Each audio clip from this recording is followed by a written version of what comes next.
like to call, one moment. Yeah. Like to ask Councilman Brannigan to lead us in our prayer. If you'd like to join us in prayer, please stand. Heavenly Father, we come before you knowing that all things that you created are wonderful and beautiful, and we ask that you be with us here this evening and help us to make good decisions that affect the city of Kenner. Help us to be smart in our decisions, but compassionate in the heart to remember those who are needy of things that we provide for them. We want to pray for all of those who have served our community as teachers throughout this last school year. We know the tremendous responsibility that's on their shoulders, and we want to thank you for their wisdom and their courage to lead our youth into an education and lead by example. And we want to pray for all those who have served our community as leaders, as volunteers, in any organization that they've served. We also want to pray for Mr. Otto Reese, who's 85 and a resident of District 3 who passed away recently, and pray for the family of Mr. Lewis Lynn Sr., who is a New Orleans firefighter. His son is a Kenner police officer and a member of our community. For these things and all the blessings, we pray in your name. Amen. We have two Boy Scout troops here today, Troop 231 and Troop 490. Would you please come up and lead us in the pledge?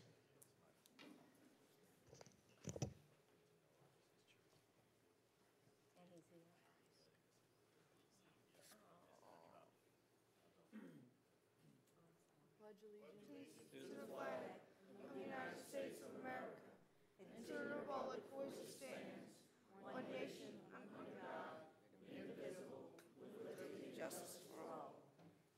Thank you all young men for the great job. Council Clerk. Madam Chairman, you have a quorum this evening. In accordance with Council Resolution Number B14550, please be advised that all cellular telephones, pagers, beepers, and other devices of this nature must be deactivated or silenced throughout the council meeting. This afternoon, Madam Chairman, we've received a request to amend the agenda to include item 3C, which is application number 1813/14, AFC Enterprise Incorporated, Popeyes number 2485, to hold a public gathering for an annual company picnic on June 11, 2014, from 10 a.m. to 7 p.m. at Veterans Park. Motion by Councilwoman Brannigan, second by Councilwoman Black to suspend the council rules. All members, please vote. Madam Chairman, motion passes 7-0. Motion by Councilwoman, oh, excuse me. I'm jumping the gun here. It's okay. Excuse me. Is there anyone in the audience wishing to object to us adding this item to the agenda this evening? Hearing none, a motion to add item 3C. Motion. Motion by Councilman Brannigan, second by Councilwoman Black to amend the agenda to include item 3A. 3C, excuse me, you have 3A, Natalie. 3C, I'm sorry. Is there anyone in the audience wishing to object? Okay, hearing none, all members please vote. Madam Chairman, motion passes 7-0. Tonight, under the consent agenda, we have item 1, approval of minutes, the regular council meeting of May 15, 2014. Item 2 is approval of alcoholic beverage permit applications. Item 2A is a resolution granting an alcoholic beverage permit to Friends of Rivertown on June 6, 2014 at 415 Williams Boulevard, being property owned by the City of Kenner and Kenner, Louisiana. Item 3 is approval of bingo and public gathering applications. Item 3A is application number 1818/14, the Jefferson Convention and Visitors Bureau, Incorporated, to hold a public gathering for the purpose of a convention reception on August 26, 2014 from 6 p.m. to 8 p.m. in Rivertown and Kenner, Louisiana. Item 3B is application number 1822/14, the City of Kenner, to hold a public gathering for the purpose of Music in the Park / Main Street Kickoff on June 6, 6, 2014, from 6:30 p.m. to 9:30 p.m. in Rivertown and Kenner, Louisiana. Item 3C is application number 1813/14, AFC Enterprise Incorporated, Popeyes number 2485, to hold a public gathering for an annual company picnic on June 11, 2014, from 10 a.m. to 7 p.m. at Veterans Park. Item 4 is correspondence reports from the mayor, CAO, or department heads. Item 4A, at the request of the administration, Mr. Brett Herr of the U.S. Corps of Engineers to provide an update regarding the West Return Flood Wall Drainage Improvement Project. Is Mr. Hare here? Hello, Mr. Hare. Welcome back again. Your name and address, please. Good evening. My name is Brett Hare, and I'm a project manager with the Corps of Engineers. I have some slides, I believe. 1 second, just 1 second. Okay.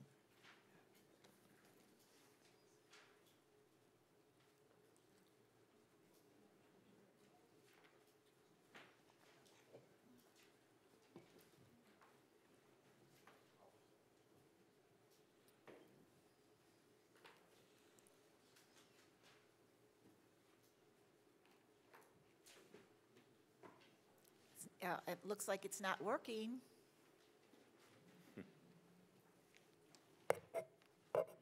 Help? Houston, we have a problem.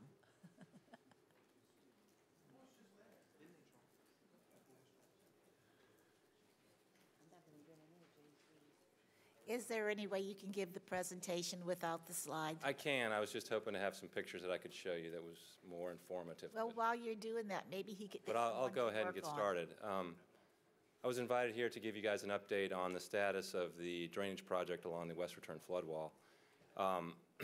The project extends essentially from Lake Pontchartrain back to the Parish Line Pump Station, about 2 miles. Back in, say, 2007, 2008, 2009, we constructed a new flood wall, replacing the old West Return flood wall. And we had hoped to include this drainage project as part of that construction effort. Unfortunately, we didn't have the design completed at that time, so it lagged behind it, and it's now been awarded as a separate project. The contract was awarded to Healthion Incorporated in February of 2013 for about $3 million, and it had a construction duration at the time of about 240 days. That should have gotten us to completion in, say, October of last year. Unfortunately, the work is still ongoing. I'd say we're probably 85 to 90% complete, so we are progressing. It's been much slower than we would like, but we're trying to get there. It's just difficult.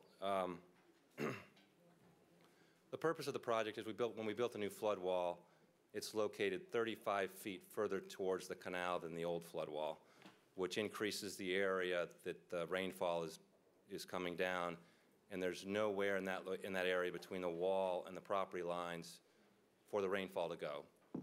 So we were able to justify constructing a drainage project, essentially putting a drainage pipe that runs relatively close to the existing property lines all the way the length of the flood wall. It's similar to the landslide runoff project that's been located out along the Jefferson Parish lakefront for several years. The idea is the water, as the rain comes down, it runs down the bank and then is collected by several drop inlets, is collected by drainage pipes, and then is funneled to the existing drainage system. The way it was designed is there's 3 different conveyance locations taking water to your existing drainage system. Those are pipes down Vintage, West Esplanade, and also down at the Parish Line Pump Station.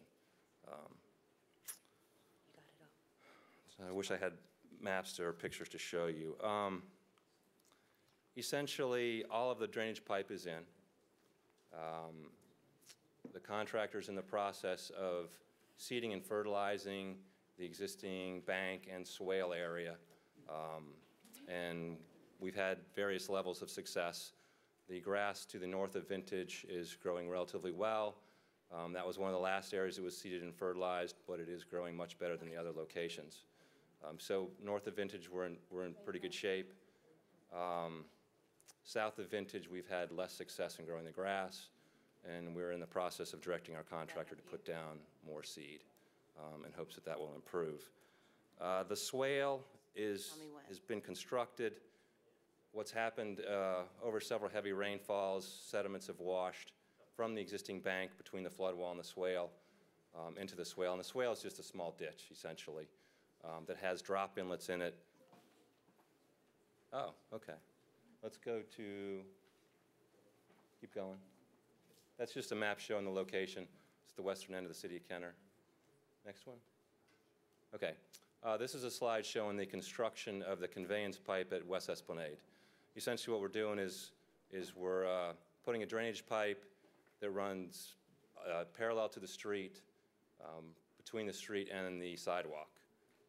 And this is where the water, as it's collected in the pipe that runs along the flood wall, will come down to this location, and then it'll be funneled along the street into your existing drainage canal. We did, in the construction of the drainage pipe along West Esplanade and Vintage, we did run into a number of utilities that we did not know about. So that did cause some delays to our contractor, certainly not the kind of delays that we've ended up with. But there were some unknown utilities that we did encounter. Okay, next slide. All right, this shows the installation of the pipe along the flood wall. You got the existing pipe, and then that concrete box is one of the drop inlets.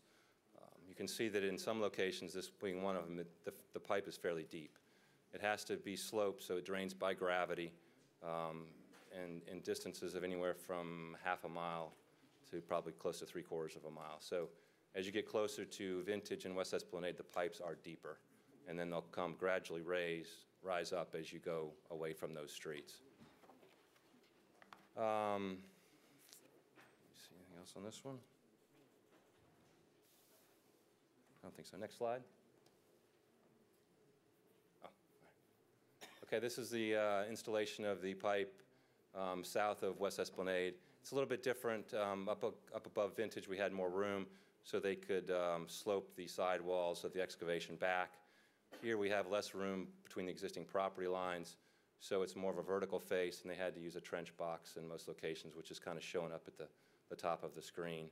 And when they did the excavation, they dug out the dirt and they placed it up on the berm because they really had nowhere else to place it. By doing that, essentially we killed all the grass on the existing berm, which had been there before. So that was one of the big drawbacks. Next slide, please. All right, this shows the construction of the swale, and it's located relatively close to the existing property lines. And the idea is the rainfall comes down, it runs off of the berm into the swale, and then the swale is sloped to these drop inlets, which are anywhere from 100 to maybe 250 feet apart. The water will then be collected by these drop inlets into the pipe, and it will flow into the existing drainage system. The pipes are anywhere from 18 inches at the furthest point away from the canal to as big as 36 inches, the pipes going down the street. All right, next slide. And one other thing we did as part of this project is we repaved that first block of eastbound Vintage Drive. We had used that extensively during the construction of the flood wall and had done significant damage to it, so we repaved that block of Vintage. All right, next slide. And this is really I think, why I'm here.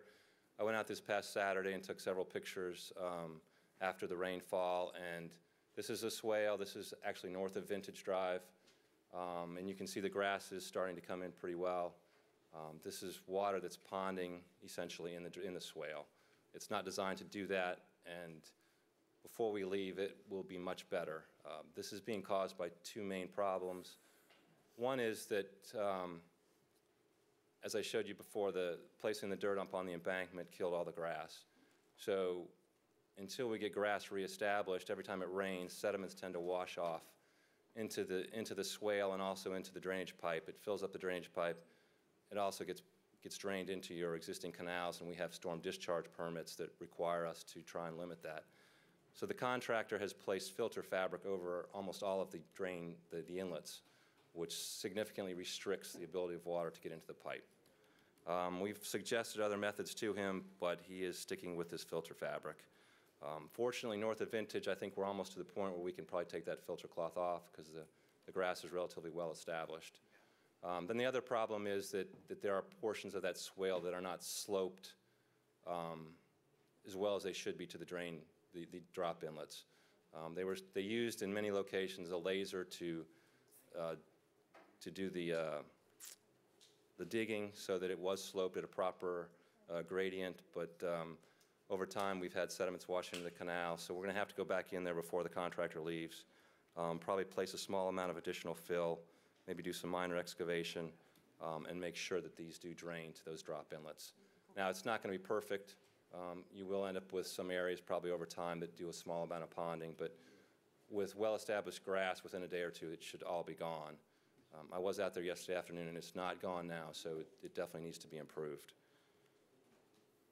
One other thing is, as a result of having the filter fabric on the drop inlets, during a couple of previous heavy rains, we have had some problems where the swale overflowed. I know of at least 3 residents who had water get into their house, which is unfortunate, and we are doing the best we can to improve that situation. And then the last slide, this just shows the same thing, essentially, a swale. This is down at the very southern end, and you can see this was taken Saturday afternoon. There's a significant amount of water still in that swale, and that's primarily because of the filter cloth on top of the drain inlet. All right, the status of the work, as I said, we're probably 85 to 90% complete. Contractor yesterday afternoon was finishing up his work on the staging area, which is owned by Tonti up by Vintage. He should be seeding that within the next week, and then we will be completely off of that staging area. The next activity is he's got to excavate the stuff that's washed into the swale south of Vintage. That's probably a week's worth of work, at which point they will come back and seed and fertilize that entire area. That's probably another week's worth of work, assuming we don't have any rain and assuming he works at the pace he's told us he's going to work. Unfortunately, at this point, we don't have a lot of control over our contractor. I know that's maybe hard to believe, but our only option at this point would be to terminate the contractor, and that's just doesn't make sense. We've paid him most of the cost of all this work because he's done the majority of it, and it would take a much longer period of time to get a new contractor in. So we've met with the contractor yesterday afternoon, and we are working with them and trying to encourage them to finish this as quick as they can. They really should have been done by now. I'd like to think they'll be done by the end of June, but I would not be at all surprised to see it go into the end of July before they're really finished. And I think with that, I'll take any questions that you might have. Thank you, Mr. Herr. We do have some councilmen who would like to speak to you. Councilwoman Brannigan, you have the floor. Thank you, Madam Chairman. I'm going to be a little dramatic to kind of frame how this conversation has been going. We have spent, or you have spent, or I guess everyone has spent an awful lot of money to do an awful lot of work out here, starting first with building a new wall 35 feet out, excavating the old wall, you know, a much more superior type of construction, and doing the digging for the drainage, digging up streets, and I mean, all of this was millions of dollars, I'm sure. And it was all coming to a head with this drainage, and it was all for the purpose of flood protection. And we have more water than we've ever seen in areas that have never had that much water, and houses that have flooded that I don't think even had water before. So it seems,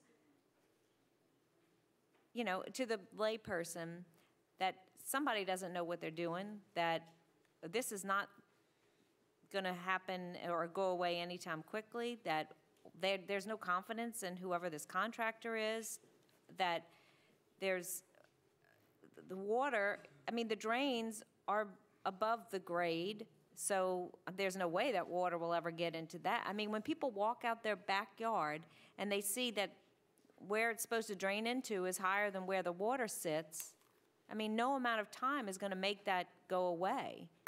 And then it becomes, it's stenchy, it smells, and it's hard to believe that the project is ever going to accomplish what it was meant to accomplish.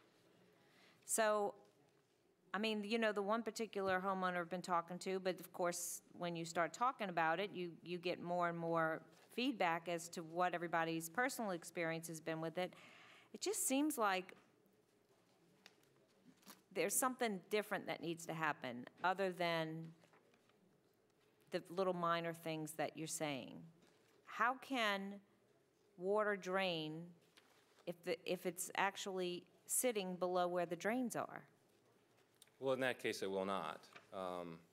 The vast majority of the water will drain relatively quickly as soon as we get those covers off of the drop inlets.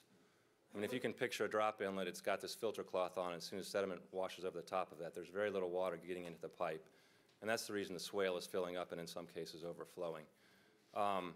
There is an issue with the swale in a number of locations where it's not sloped adequately to the drop inlets, where it's all going to drain to that point. And that's what's got to be fixed before the contractor leaves. Do you think this contractor is capable of making those corrections? Oh, I do. He's definitely capable of getting it done. Our biggest issue is getting it done timely. And he's well beyond the construction duration. He's into what we call liquidated damages, where we're not paying him anymore and we're withholding money. Every day he owes us about $2,000, $3,000. So we're going to end up in court with this guy. He's already suggested he's going to file a claim, and he thinks he's going to get all the money back because of the utilities we encountered that we didn't know about, forced him into the winter season. He didn't get everything done, and now he's dealing with it. So that's an issue we'll have to fight out in court.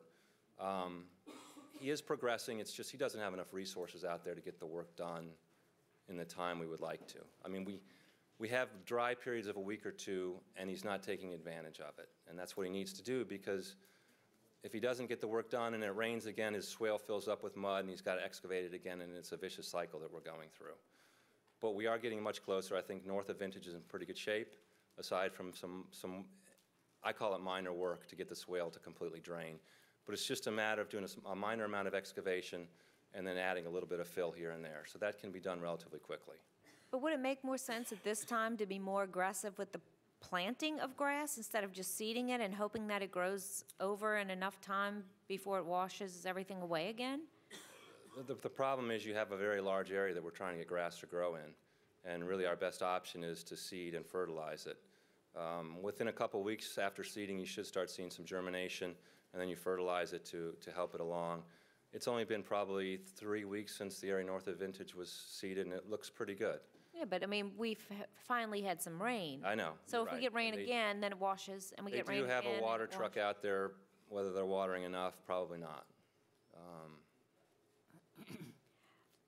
So this will be, you're saying end of July, which probably means August or September, and which means that nobody will have access to this wonderful recreation area for another summer. I mean, it's been years since people have been allowed to go on the levee unless they just sneak over there, which of course they do.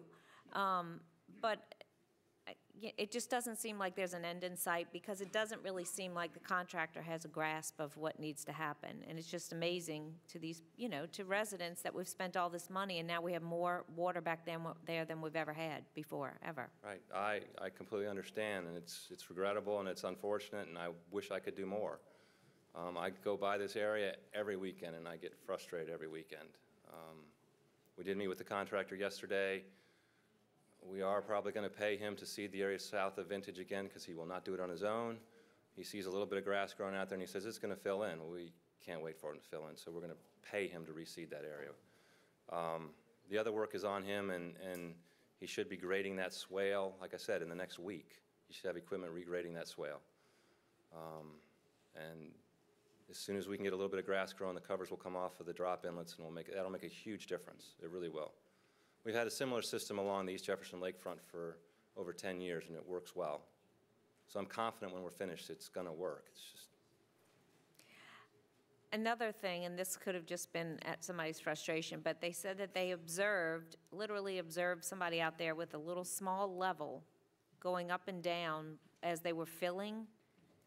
Is that an appropriate way to? No, that's not. They should be using a laser level that shoots from the high point to the drop inlet, and that's what they should be using to excavate. And Across an entire project, not in small sections, right? well, your swale is drained between drop inlets. Your swale is either drained from one inlet to the other or from the midpoint to each of the drop inlets. And it's not a very large gradient because it doesn't need to drain real fast. But that's what should be using a laser level, is there's a there's a slope on that gradient, and they should be using a laser level to make sure they excavate to get that gradient. And if they didn't in some locations, they're going to have to go back and fix it. I'm still not convinced, other than I trust you, and you're telling me that it's going to work, but, you know, I'm still not convinced that enough has happened or to this time to be convincing that they have a grasp of what needs to happen. So I will ask everyone to be patient, and I mean, I won't have this conversation with you in July because I won't be here, but I hope you're right, because I can send updates every couple weeks to you if you'd like.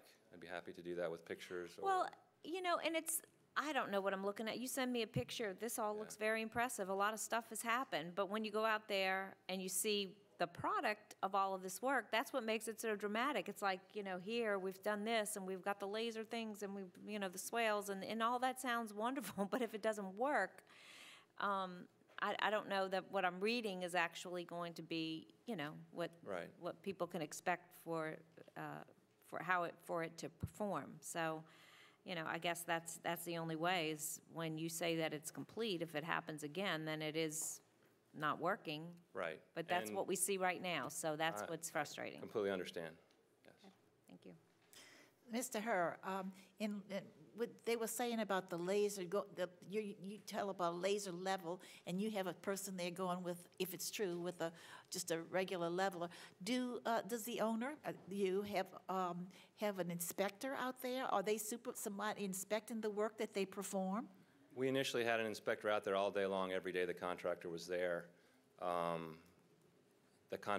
inspector's not been there as frequently lately. He's moving between jobs.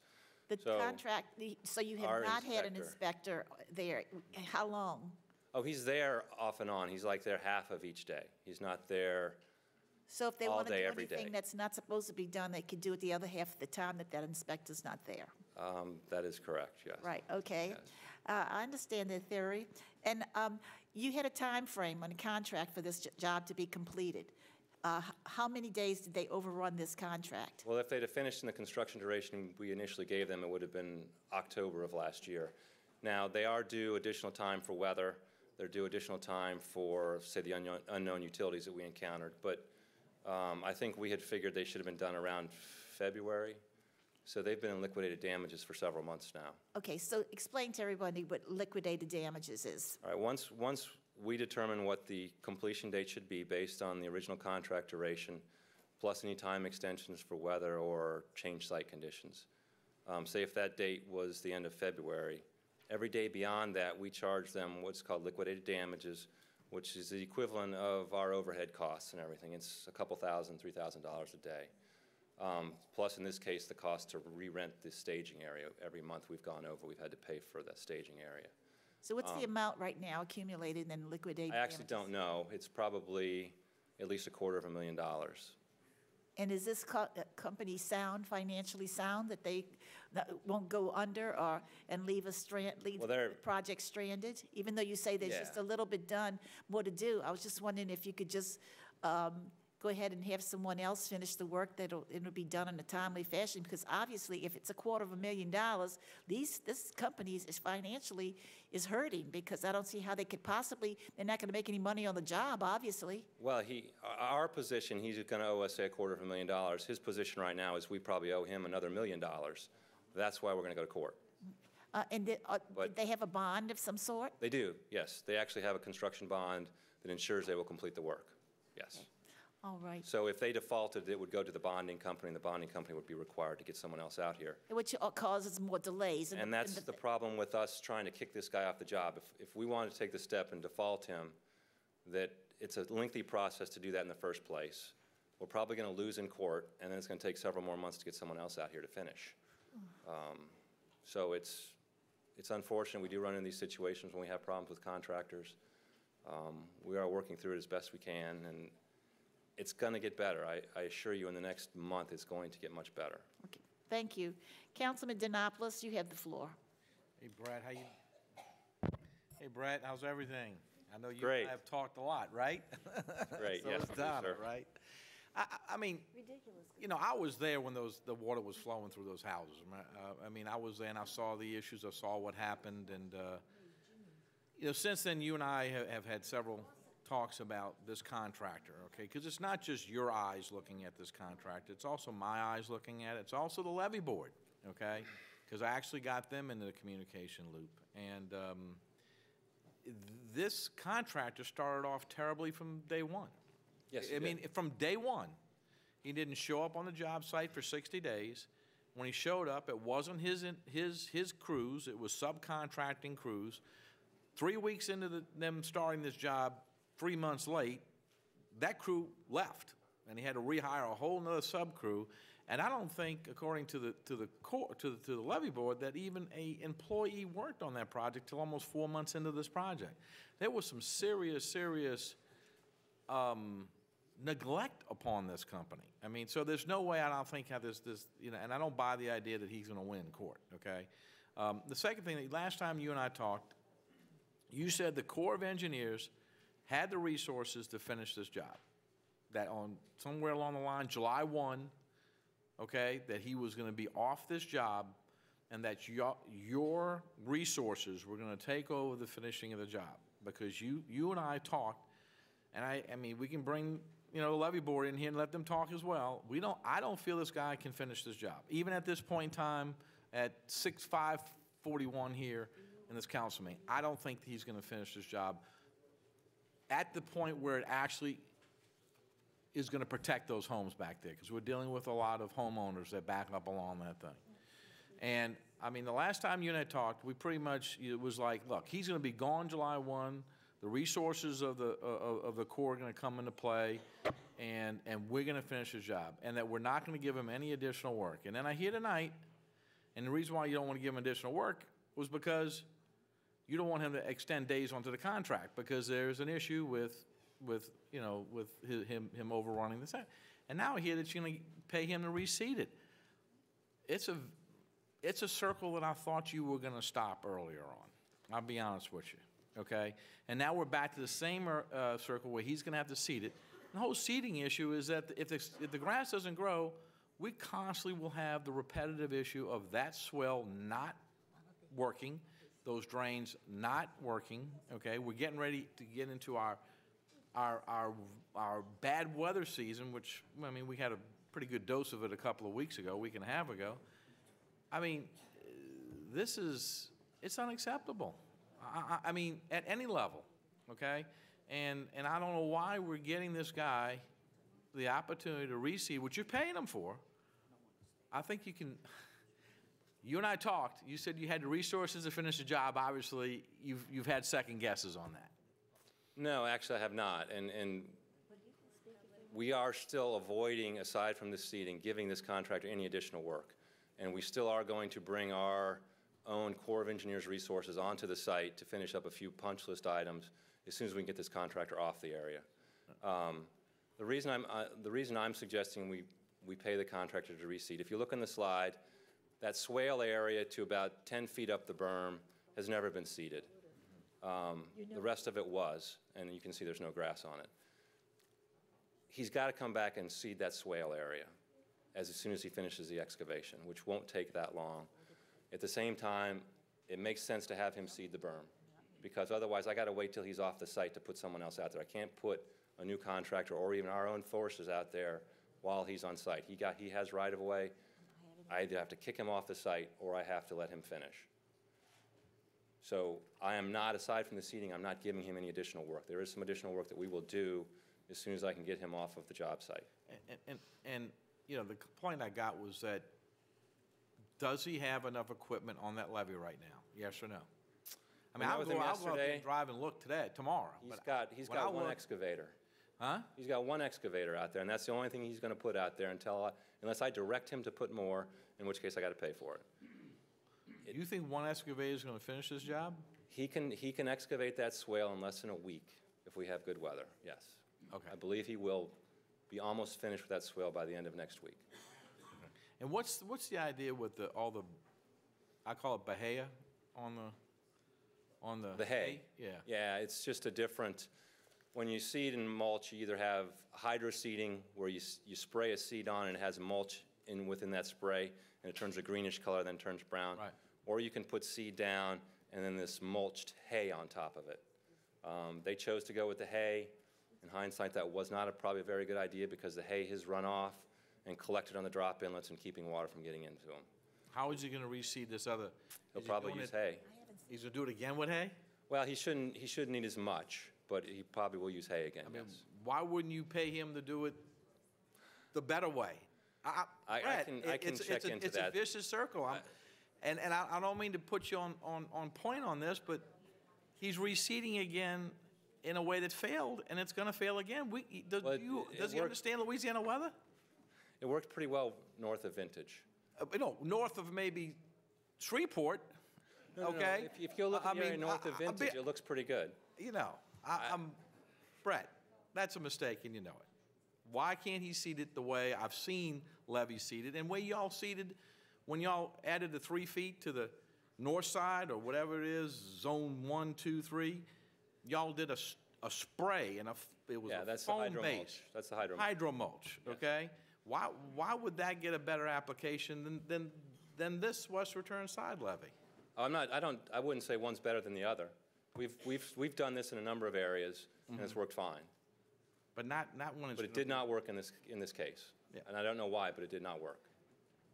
So I will check into that, and I'll let you know if we can. I mean, We can at direct least him to hydro mulch. If we're going to deal with this, get hydro mulch, because you know it grows faster and quicker. And actually, the rain that's going on right now actually benefits it a lot more. And it'll benefit anything we put out there if we can keep Right. getting periodic rains, yeah. And you're exactly right. I'll just quickly explain. We have a process where we have to award certain contracts to 8A contractors. They're the smaller companies.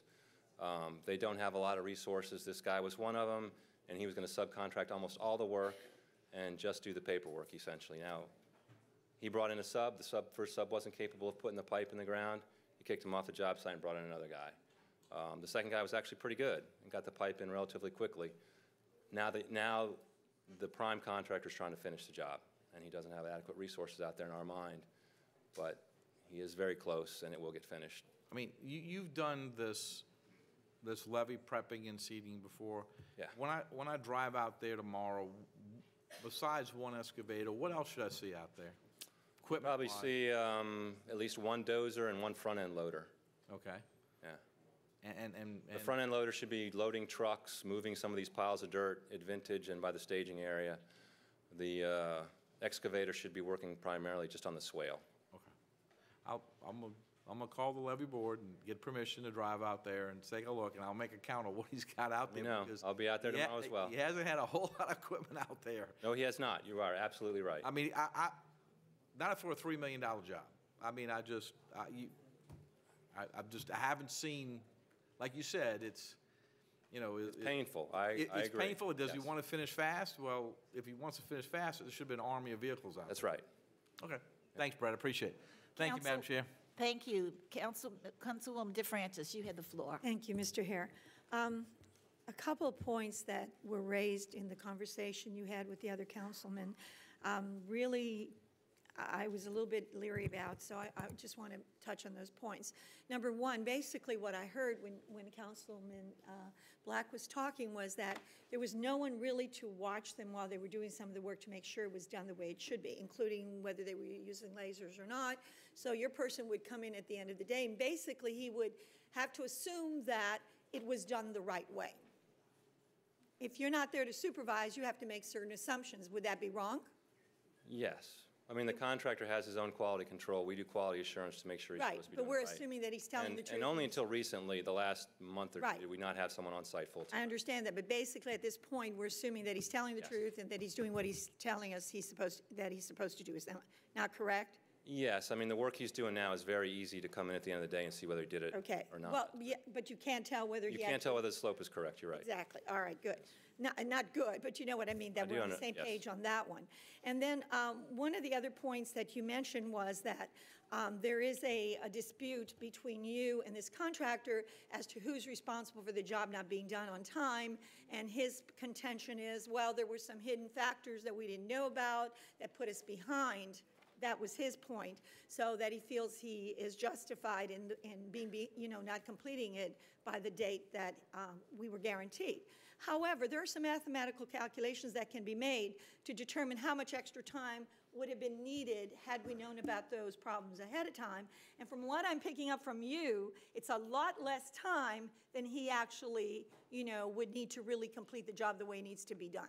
Because what I heard from you is he started late, then now that we had some dry days, he didn't even bother to go out there. So when you factor all of that in, he really, I don't see, has a leg to stand on that, or at least not a very strong leg to stand on, that's the reason why he's behind and isn't completing it on time. Would that be a fair assessment? Well, I would agree with you. Whether a court of law will agree with that I position, understand. I don't know. But those Yeah. are certainly valid points we need to address. Absolutely, yes. Correct? And we would calculate that time into when we think he should be finished. And I will tell you that I have been out there. The reason I've been out there is I have someone I know, an elderly lady who is home all the time and was very upset about the way some of the work was being done out there. And she asked me to please go out and see what was actually happening. And I'll be honest with you, when I went out there, and I stayed there for a while, I even went to talk to the contractor. I walked over and talked to him. And I was not very impressed with some of the answers that he gave. And one of the other complaints, I know some of the people were talking about the fact that the vibrations were quite significant when he was when he was digging and putting the pipes in. And I talked to the young man that was out there that was supposed to be monitoring it, and it was right at the top end of the scale. I mean, it was, you could take it either way. In other words, that they were right over the accepted vibration level, or right at that level. And it didn't seem to bother them at all, or, to answer, to even try to address some of the issues that the people out there had. And so that makes me uncomfortable, I'll be honest with you, when a contractor is not responsive to the problems that are being brought to him. And I know you brought a lot of those problems, and I'm not getting the impression, really gave you satisfactory answers in some cases. Would that be accurate? That would be accurate, yes. Okay, so my final question, I'm not going to drag on and on. My final question to you is this. Suppose the job is finished and you find out after a certain amount of time that he's left, okay, that the problems that we assumed and we had to assume for various reasons were addressed, we find out were not addressed because there were problems with the way construction took place. What guarantees do we have in place that we don't have to expend more money and that those problems can be addressed and the problem rectified expeditiously at no cost to this city and to you? Well, expeditiously may be an issue, given this contractor's performance date, but we do have a one-year warranty on all the work performed. So after he's finished and we let him go from the job site, if we determine there's a problem, we can try and get him back. And if he doesn't come back? If he doesn't come back, we'd have to finish it on our own. Yeah. That's exactly what I thought you were going to Yes. say. If he doesn't come back, our only remedy is to finish it on our own. That's correct. And I do have the resources to get that done if I have to. Thank you. Thank you. Brett, you're a very nice, easygoing individual, Kenner resident. I like you. But you are the guy that the buck stops here. Is that correct? That is correct, yes. Well, I think that you, being that guy, should be more aggressive and just do anything and everything you can, because there are many constituents out there who have been calling and wanting to find out what's going on, and they should be, because it's the valuation to their home. They're not being able to enjoy all of the privileges that they have living close to the levee like that. And you're the one that's on the hot seat, buddy. And maybe you've been too easygoing, because I know the contractors their feet have to be held to the fire, and you're the guy that can do it.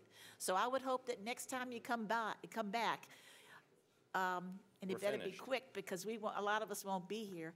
But I hope that my colleagues are paying attention, and that you can get, as I said, put their feet to the fire and get something done. It's going on too long, and they're 6 months overdue on the job completion date. Yes. Thank you. Thank you. Yes, ma'am. Item 5 is acceptance, rejection of bids requiring an expenditure of less than $5,000. Item 5A is a resolution authorizing the utilization of state contract number 408759 for the purchase and installation of office furniture at a Kenner-owned facility from Inwood Office Environment, care of DKI, in the amount of $4,722.60 for the Department of Public Works. Item 6 is change orders requiring an expenditure of less than $5,000.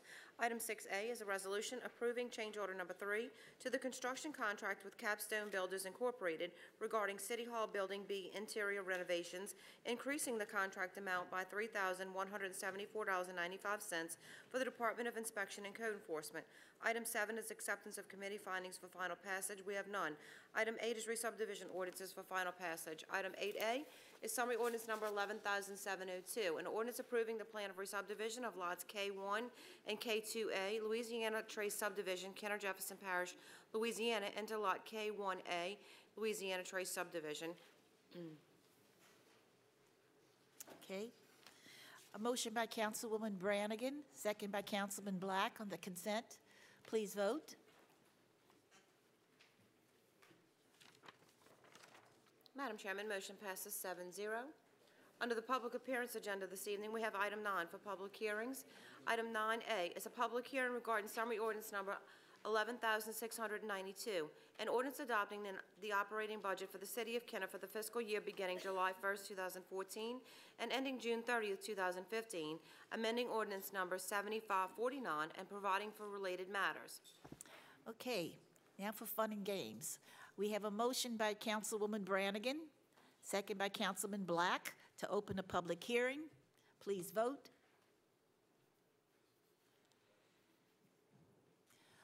We are, one more vote? Who is it, Kent? Madam Chairman, motion passes 7-0 to open your hearing. We're now in a public hearing to discuss summary ordinance number 11,692. If there's anyone in the audience who wishes to address this matter, they may come up now and state your name and address. You have 3 minutes. Hearing no one, this other discussion, motion by Councilwoman Brannigan, second by Councilwoman Black to close the public hearing. Please vote. Madam Chairman, motion passes 7-0 to close your hearing. Motion by Councilwoman Brannigan, second by Councilwoman Black to approve. Councilwoman Brannigan. Thank you, Madam Chairman. Duke, Mr. McConnell, you want to give us a brief overview of what the administration had asked the departments to do and what we may have accomplished in this budget? Okay.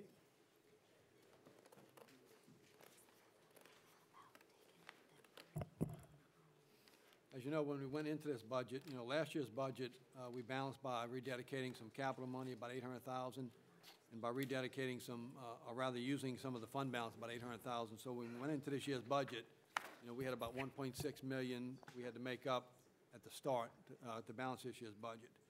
We are projecting increased revenue. The sales taxes, while they've been pretty volatile, they're up and down, are up year to date.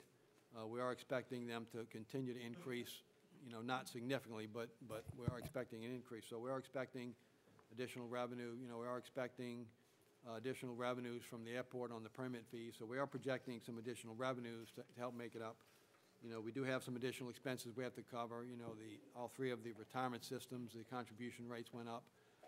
And we are proposing a 3% raise for employees in this budget. To do all of that, the good thing is we do not have to actually all to rebudget or rededicate any capital this year, but we are going to have to use a portion of the fund balance, which would be about $800,000. You're going to see very few increases in departments.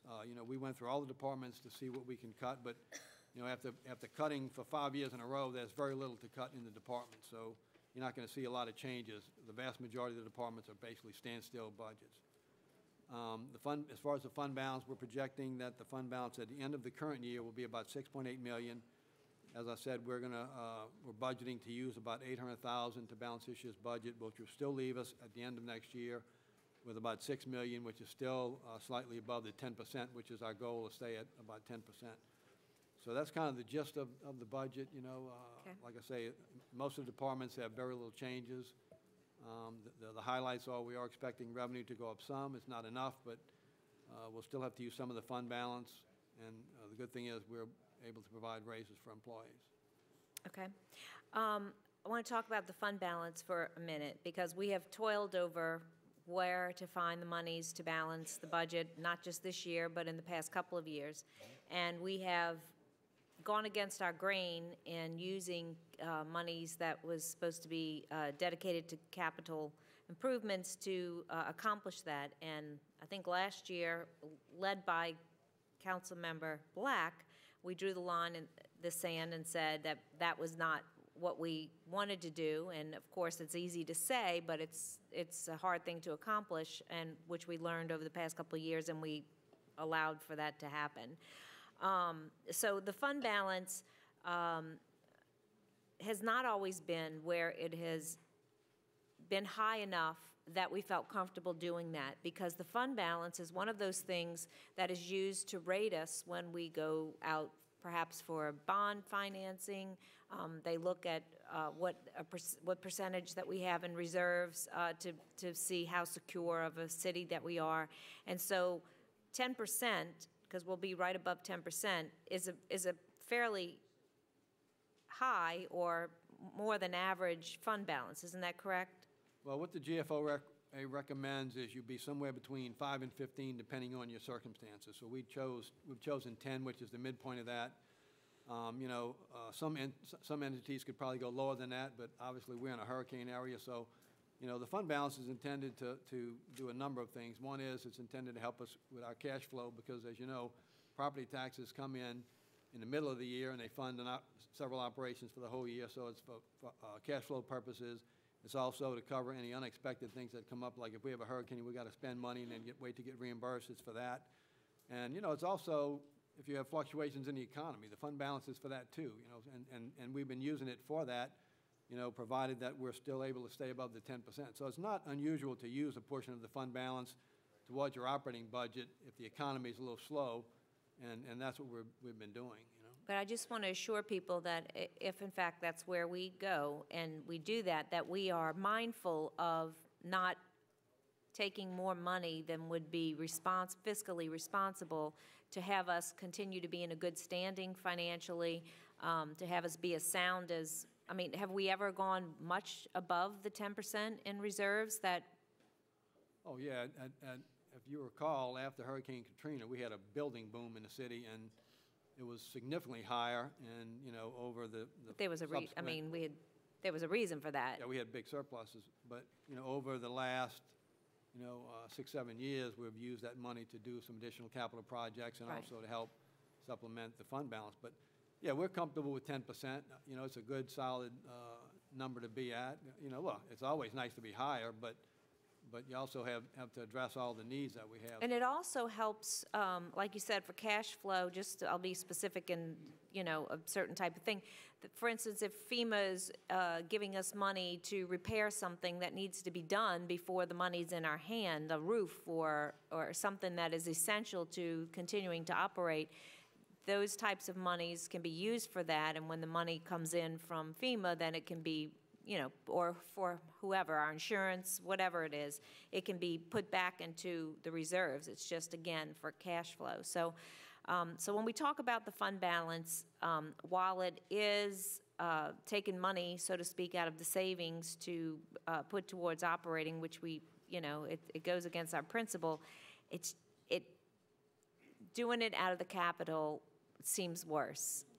Especially when this money is there and we can maintain a fiscally strong balance in that reserves.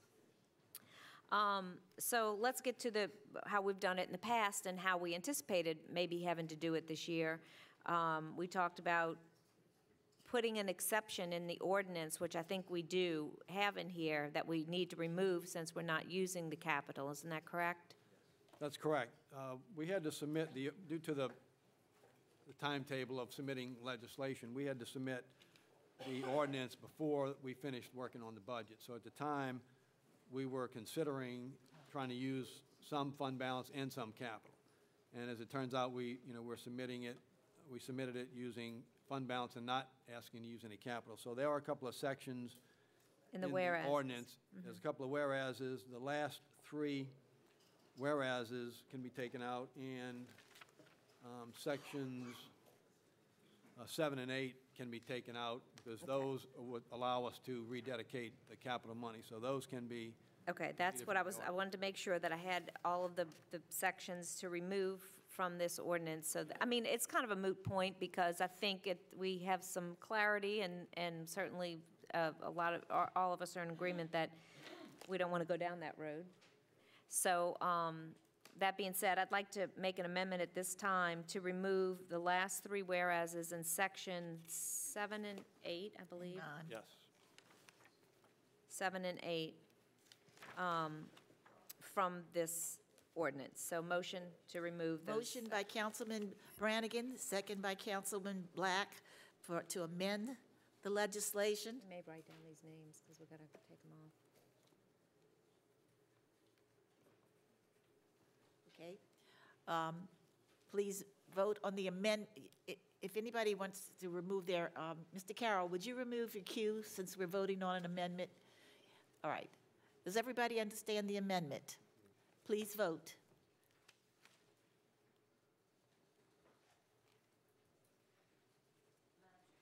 Madam Chairman, motion passes 7-0.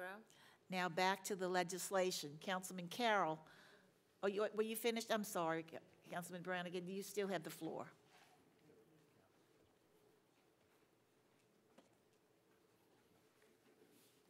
Okay. The other thing that we have toiled over as a council over the years and has not necessarily come to fruition, well, first, let me just say that I took some time to at least speak to the council members who were coming in. I know this is my last opportunity to vote on a budget, but it's a budget that they'll need to abide by. And so it was important to me to kind of understand what was important to them, you know, and they were, because they're going to have to live by what we do. So in any event, one of the things that we had put in place in the council budget and have never executed, and it doesn't sound like it's something that will be executed anytime in the near future, therefore there'll be an opportunity in a future budget to reinstate, if in the event that's the road that the next council goes down, is the position of the legal counsel for the budget, for the council, legal counsel for the council. That, and having talked to several research and budget analysts, thank you. I guess I should be looking at my budget while I'm talking to this. The research and budget analysts. And so we have had conflicting opinions that at this time we have not worked out the kinks in terms of what type of language would be important to change in our charter to allow for what this position is actually intended. So there's a lot of work to be done to accomplish that. But there are more immediate needs, and one of them that I've discussed with Councilmember Reyno, just specific to his district, and I know in District 5 and certainly probably in other districts, but I think those two districts in particular have been most hardest hit by blighted property and opportunities to, because we've taken down everything in District 1 by now, right? But no, you know, across the board, there's needs in each of the districts, but I would like to make a motion to take that money for the research and budget at this time and put it in the code enforcement to go towards demolition. When you consider that one house, I think the budget for demolition is $50,000, and one house could cost about 10, possibly, and upwards. So that would mean that the entire budget, there would be 5 properties that could be identified in any one year that we could afford to, if in fact it was as cheap as $10,000. And I know that there's larger properties on the blocks to be torn down, so that would even be less than 5. So anyway, I'd like to make an amendment to eliminate the research and budget analyst and put that money in code enforcement for demolition. Okay, thank you. We have an amendment on the floor. Motion by Councilwoman Brannigan, second by Councilman Dinopoulos.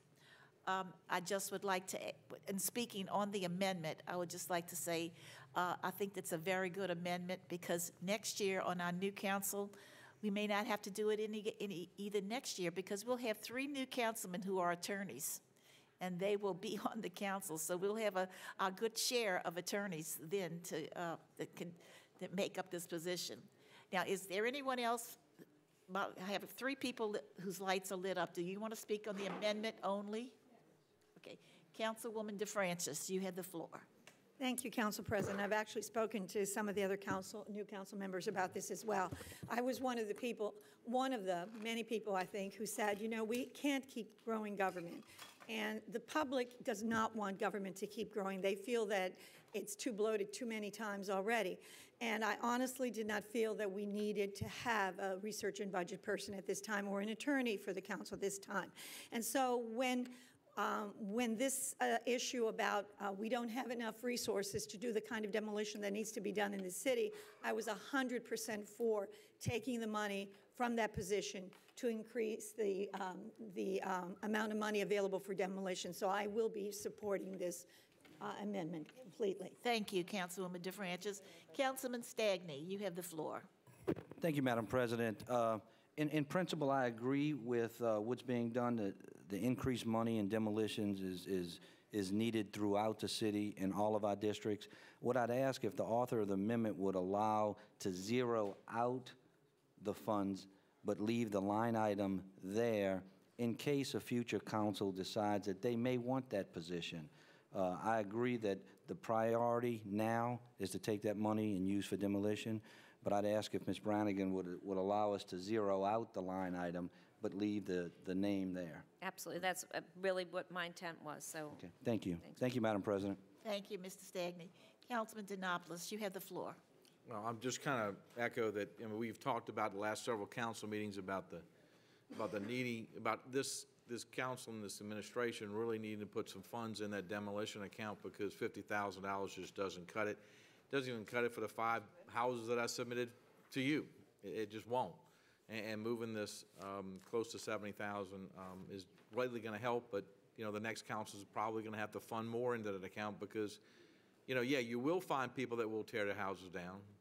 But, you know, if we're going to be as aggressive as we say we are going to be, then we don't have time for them to wait 30, 60, 90, 120 days, 80 days, whatever it is, for them to find some sort of source to do it. We just have to go ahead and do it. I still do believe that leaving that line item in, but the zeroing out is correct, because I don't know about you, but I can't think that you can find 3 attorneys who agree on anything in a room. Oh, just a joke, guys. Anyway, I definitely, you know, that's why I second this motion. I think it's something that it's a more pressing need at this time, and hopefully that money will allow us to absolutely demolition more properties than we need. But we probably need another 100, 200 in that account. I'm still going to use my creative ways to, you know, try and get some more demolitions done. Right. That amount as well. I appreciate it. Thank you, Councilman. You're doing a great job, Amy. Thank you. Thank you, Councilman Denopoulos. Councilman Carroll on the amendment. Thank you, Madam President. And I'm going to be supporting this amendment today. I think it's a good thing. But the reality is, as we all stated, that there is not enough money in this particular line item to address all of the blighted properties that we have. And lo and behold, this is June. We've started the hurricane season, and we never know what's going to happen in the future. There may be something that happened, God forbid not, but we will never be able to have enough money, in my opinion, just to be able to keep funding this. Like Ms. Valad said, we're going to have to be able to think about other alternatives. We've started that conversation with Ms. Terrell in community development, Ms. Valad in code enforcement, to look at other ways to be able not only to address the blighted property, but to also to help the property owners who sometimes are in a situation where, not by any fault of their own, but to be able to make them whole, to be able to help the city, but at the same token, to be able to help the people who own the property, certain seniors, certain people who are just not financially able to do it. That's what it's going to take, not only for the next council, but councils to come, to be able to think of ways to support the city of Kenner. So it's a good idea we're able to move this money. Is it enough? Obviously not. That is why we have to be smarter to be able to look at properties, to evaluate it more, to see the priorities, and to ensure we are doing the better thing with the monies to address the overall. Because listen, I don't care who this council is leave, the next council is coming up. Everybody is territorial when it comes to that. Everybody wants their community to look better.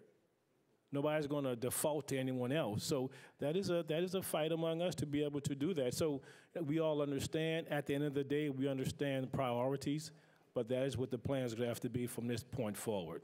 Thank you, Madam President. Thank you, Councilman Carroll. Councilman Brannigan to close on the amendment. Thank you, Madam Chairman. Mr. McConnell, I just have one question. I know we talked about, maybe probably at the budget hearings, about when monies are collected as a result of things that the code enforcement has done, cited, or what have you, that it goes into the general fund. And so this may be a dumb question, but I just need to ask. When we collect, or after we do a lien on a property because we've had to demolish it, is that money returned to code enforcement, or does that go, where does that money go? No, the weed bill money and the demo money are budgeted revenues in the general fund. So so we have a budget amount that we think we're going to collect during the year to cover the expenses we're going to incur. So as the revenue comes in, it just goes into that budgeted revenue account. Now, if that revenue comes in over, then it just goes into the fund balance, you know, like any other revenue that comes in over. Okay, so it just goes into the general fund until that money is budgeted again. It doesn't go back to reimburse the department for having paid that money out and, okay. No, because we budget the revenue we anticipate getting in and in the revenue section, and we budget the expense they're going to incur in the expenditure section in code enforcement. Okay. All right. Thank you very much. Thank you, Councilman Brannigan. Hearing no other discussion, please vote to approve. Oh, did we vote on the amendment? This is the amendment. On the amendment, I'm sorry. Yes. Line item is left in, only the money will be moved. Okay, so this is on the amendment. Please vote. Now, Madam Chairman, motion passes 7-0. now, back to the original legislation. If there's no one else to speak, we have a motion by Councilwoman Brannigan. Oh, excuse me, Councilman Carroll, you have the floor. Thank you, Madam President. And just to be, I'm not going to be long, just to say that, you know, we've gone through this budgeting process. It is always an arduous task to do this. You know, we have to be able to do this as a council, as the administration. It seems like every year to do more with less. And every year we are blessed to be able to ensure that we have our fund balance, to ensure that we have capital budget, to ensure that there are no layoffs, particularly this year, to ensure that our police department will be funded and made properly in a way to protect our citizens, same with the fire department, and on top of that, to be able to give a 3% raise to our workers. Now, some people may look at that and say that's not a lot, but I think we are fortunate. If you look around the country, there are a lot of cities who are going in some serious crisis as it relates to communities, police department, fire department, layoffs that is affecting the community in a bad way. We are fortunate enough that we're not there, and we are blessed, and we should continue to say our prayers that we continue to have the proper management by the administration and the council to ensure that we maintain this. And I think we're going in the right direction. You know, we have a plethora of experience up here. A lot of people, they talk about it as if it's nothing to be able to leave, but it is something. To be able to lose 3 or 4 people and get 4 new people, it's going to be a task for us to be able to maintain that continuity. And I look forward to being part of that, look forward to all the things we've learned about what we have to do in the past to ensure that the city of Kenner will always be something that I can be proud of. Thank you, Madam President. Thank you, Councilman Carroll. Councilman Stagney, you have the floor. Thank you, Madam President. Mr. McConnell, for every % increase in salary to our employees, is that about $300,000? What is that number to our budget? Yeah, about $300,000 for each 1%. Yeah, and we're being hit from the state on pensions for the fire, the police, and our municipal employees to the tune of, over and under just a little bit, about 30% on every employee. And it's very difficult for governments to operate under some of those constraints. Now, it doesn't mean that our employees don't deserve it, because they do. We have the best police, fire, municipal employees of most anywhere. And one of the things I think that I'm most proud of in serving with everybody up here in this administration is that when times were great, we rewarded our employees when we could, and we did tremendous capital spending on behalf of our community. But when the bottom fell out and we had the worst economic downturn since the Depression, we tightened our belts, and we've been able to run a government without massive layoffs in public safety, police, fire, and public works. Those employees are the backbone of this government. It may have Mayor Yenny's name and several of our council members up here, but the employees that make this government work are the ones who really deliver that service to our citizens. And we have been able to give raises a couple of times. Many of the council members, we've all discussed trying to figure out ways to give more than the 3%, but we keep running up against falling below that fund balance at 10%. And we have to balance, our financial solvency with rewarding our employees. So we thought 3% would be good. The mayor proposed it. We're going to ratify it here tonight. But our employees deserve more. They work that hard. We appreciate what they do, and the 3% is something that we can reward them with. And again, if you, as Councilman Carroll said, if you look across the country, there have been city governments with massive layoffs, especially during the economic downturn, and we've not had to do that. And I think that's one of the things that you can say Kenner has done better than most. So I'm proud to have been part of this budget in the last 7 years. Thank you, Madam President. Thank you, Councilman Stagney. I agree with everything you've said. This being our final budget, I'm proud to be involved in it and to be able to give our employees the raises that they deserve. I can remember times when we couldn't even turn on street lights, so because we didn't have the money to run street lights, so that we've come a long way, and I think this is a good budget. It's great for our employees, and I'm proud to be a part of it, so I will be approving it wholeheartedly. So with that, and hearing from no one else, I'll say please vote. Madam Chairman, motion passes 7-0. Item 9B is a public hearing regarding summary ordinance number 11,704, an ordinance adopting the capital budget for the City of Kenner for the fiscal year beginning July 1st, 2014, and ending June 30th, 2015. Motion by Councilman Brannigan, second by Councilman Denopoulos, to open a public hearing. Please vote. Madam Chairman, motion passes 7-0.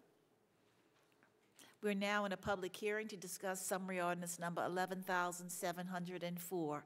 If there's anyone in the audience who wishes to address the council on this matter, please come forward now, give your name and address. You have 3 minutes. Having no one, motion by Councilwoman Brannigan, second by Councilman Denopoulos, to close the public hearing. Please vote. Madam Chairman, motion passes 7-0. Motion by Councilman Brannigan, second by Councilman Denopoulos to approve. Councilman Brannigan, you have the floor. Thank you, Madam Chairman.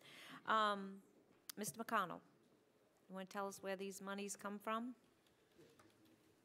As you know, the bulk of our capital budget comes from gaming revenue, the riverboat, video poker. We get a little money from the rent of the hotel by the Pontchartrain Center. And we get some hotel-motel tax that goes half to Lake Town, half to Rivertown. The Recreation Department gets revenue from that ordinance that dedicates the revenue that they collect through their programs to recreation capital. And that's about the bulk of the capital budget. Okay. So most, I guess, of our capital budget is dedicated monies. monies that have been dedicated from particular revenue sources towards certain, maybe not particularly to a project, but to departments or to certain types of projects. Correct. So, and look, we would love to be able to have more dedicated revenues in our operation budget, but, you know, proudly, Councilmember Black waves that banner of the ordinance that she passed or authored, because the entire council voted, I guess, at that time, when the riverboat came, for the monies derived from there to be used for improvements to our community, for paying down debt service. And she's been the biggest opponent of continuing that, and not only continuing that, but to, she has conceded over the past couple of years, because we fell upon hard times, for that money to be used to help our city continue to provide services. But, you know, this was the last year, and we, I think as a council, everyone agreed, but it was just extremely important that we get back to how we want to be able to use our monies, instead of falling upon that when the times are tough. So I'm proud and glad that this last year that Councilmember Black is serving on the council, that we were able to accomplish that without cutting back services, and still be able to offer a raise to our citizens, I mean, to our employees. So, so you should be very proud of that. And Thank you. I was trying to think if there was another point. Anything else? There, yes, the capital monies are divided among, so that there's equal projects in each district when it's not necessarily a citywide project. For instance, there's some projects that are considered citywide when it comes to, you know, maybe drainage or roadways or what have you, something that affects an entire city. But then we do try to break them up by districts and use them kind of in equal increments, correct? Well, as you know, a portion of the riverboat is 25% of the riverboat money is dedicated to infrastructure, equally divided among the 5 districts. So that's in there. Each district will get about $145,000. I mean, we try to allocate the monies. You know, 50% of the riverboat is dedicated to basically citywide capital projects, and we try to, you know, give priority to you know, the most urgent projects, and we try to, you know, make sure that we're doing stuff in all the districts. But, you know, we don't allocate that evenly by district. You got to look at what projects are the most needed, you know, and try to fund those with looking at the needs of every district. Well, I mean, I guess the point was that we are very conscious of being able to try to identify projects in each district that, you know, are either important to that community, or that council member has identified projects that have a great need. And so I hope that the administration will continue to, you know, try to divide those projects up evenly, because we certainly have needs across the board. Thank you. Thank you, Councilwoman Brannigan. Councilman Stagley, you have the floor. Thank you, Madam President. While I said before I'm proud of the budget, there are some things that are in dire need of funding, and because the budget is so tight, and again, because we would fall below the 10% of our expenditures, 2 things that I think everybody saw this past weekend: we need more money for drainage. There are areas of this city where we have flooding that I know the mayor and the future council are going to want to address, because the citizens are going to demand it. Hopefully, if there's money that comes in during the year, it can be rebudgeted, you know, for infrastructure, specifically drainage. Thank you. We all saw that this weekend. And 2, everybody's made a concerted effort to say Kenner is a place where we want young families to come back to. And the number one driver of making that happen is to have a strong and vigorous recreation department offering those services to children and adults alike. And I appreciate Mr. Maricoli. I know I bugged him the last several days and asked him for some real immediate needs when it came to gym roofs, because we've put floors down that the roofs are not solid. Gym painting, backstops, grass cutting equipment, and that number went up to somewhere around $320,000. And while I kept trying to twist Duke's arm because I know he's overly conservative with the expenditures and underestimates the revenues a little bit, we were at that $6 million mark and did not want to drop much below that since our expenditures were at 59.3. I think that's two areas that the council in the future and the administration has to look at: drainage and recreation. We're making other areas of our city very aesthetically pleasing. We need to do that for our ball fields and our gymnasiums. Having said that, later on 9F, we have some money for the CDBG program in our city. In that budget was elevators for the Emergency Operations Center. The CDBG committee didn't feel like that money that should go into low to moderate income areas and for families should be in that portion of the budget. So I passed out to everyone an amendment where we'd like to move the Emergency Operations Center's elevators to the capital budget for $55,000 and to make the change to delete that amount out the fund balance.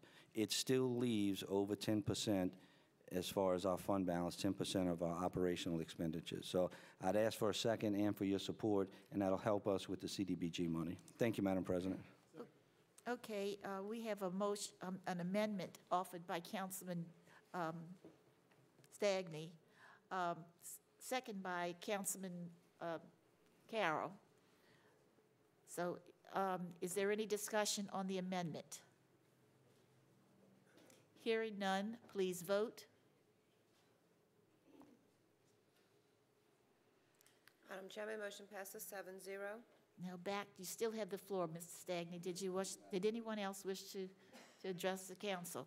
I just, in a point of information, Duke and I had a conversation this afternoon, and I asked him approximately how much in the 19 years that the treasure chest has been open 20 years, but the amount of monies that the city has derived in the 19 years that the legislation was in effect. And he said between $125 to $150 million in the last 19 years have come into the city for capital projects. Additionally, on video poker, which is 100% went to capital projects, was another $14 million. So just to show you just how much the city has been, why the city's in such great shape and why they've been able to do all the things that has been happening. And so it's amazing. It's almost mind-boggling to think that is all the figures. And so for all of those people who, we had some councilmen who didn't even run any longer because had so many people that objected to it. We never know what the future will holds for us. So we had a lot of opposition to that gaming boat. So, but that's just to show you how much it has brought into the city. That's not a quick fix. That's not a fix for everybody, but it sure has helped us our city move along. So hearing that, will you please vote on approval of the capital budget? Please vote. Madam Chairman, motion passes 7-0. Item 9C is a public hearing regarding summary ordinance number 11,707, an ordinance amending ordinance 2226 and further approving a planned unit development for a Best Western Hotel located on a portion of ground, Oakland Plantation Subdivision, Kenner Jefferson Parish, Louisiana. Okay, we have Mr. J. Hebert. Did you wish, we have the motion by Councilman Carroll, second by Councilman Brannigan to open a public hearing. Please vote. We're now in a public hearing regarding summary ordinance number 11,700. Wait, I got one vote pending.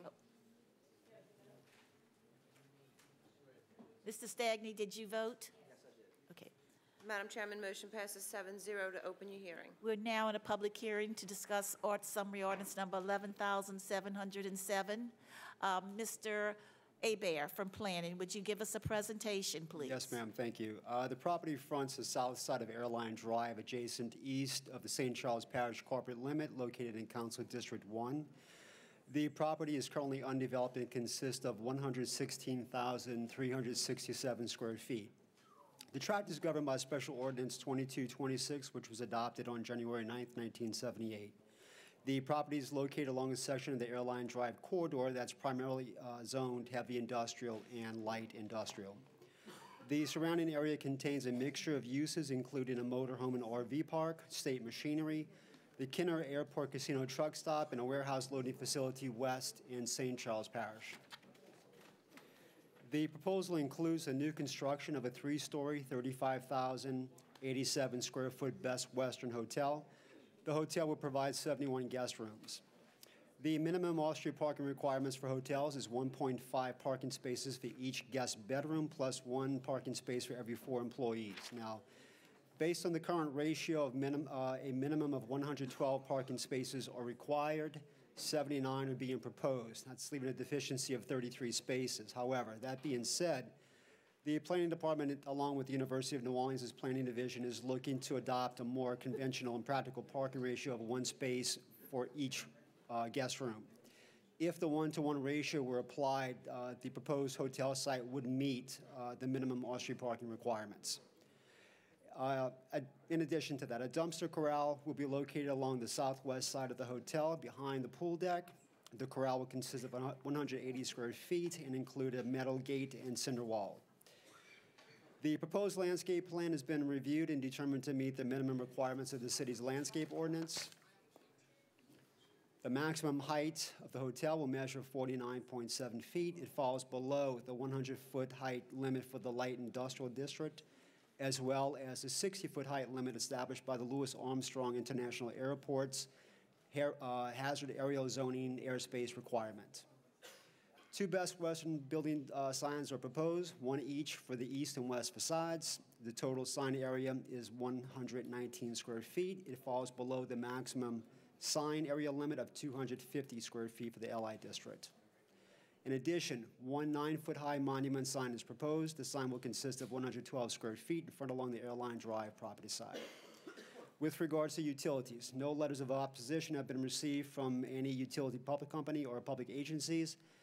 There are confirmed utilities in the area, and the companies and agencies have expressed the right to free access to their facilities established by their existing servitudes for maintenance purposes.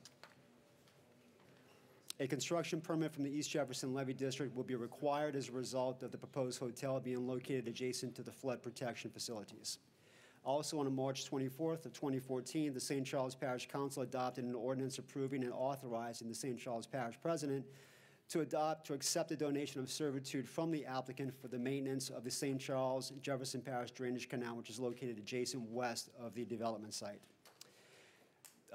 The Planning Department and Planning Commission both recommend approval contingent upon the applicant securing all necessary permits from the Louisiana State Department of Transportation and Development and the East Jefferson Levy District. Thank you, Mr. Hebert. Before we close the public hearing, is there anyone in the audience who wishes to speak to the council on this matter? Just give your name and address. You have 3 minutes, please. Good evening, Council. I'm Louis Kong of Louis Kong Architecture, LLC, 5726 St. Charles Avenue, New Orleans. I'm the architect for the project. And on behalf of the owners of the Best Western Hotel, I am respectfully request the councils to pass this ordinance. Thank you, Mr. Khan. And I'd like to congratulate you, Mr. Carroll, for having this come into your district. So, motion to close?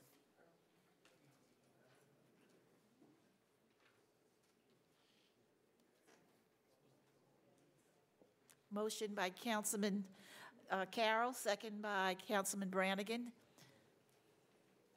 Please vote. Madam Chairman, motion passes 7-0. Motion to approve by Councilman Carroll, second by Councilwoman Brannigan. Please vote.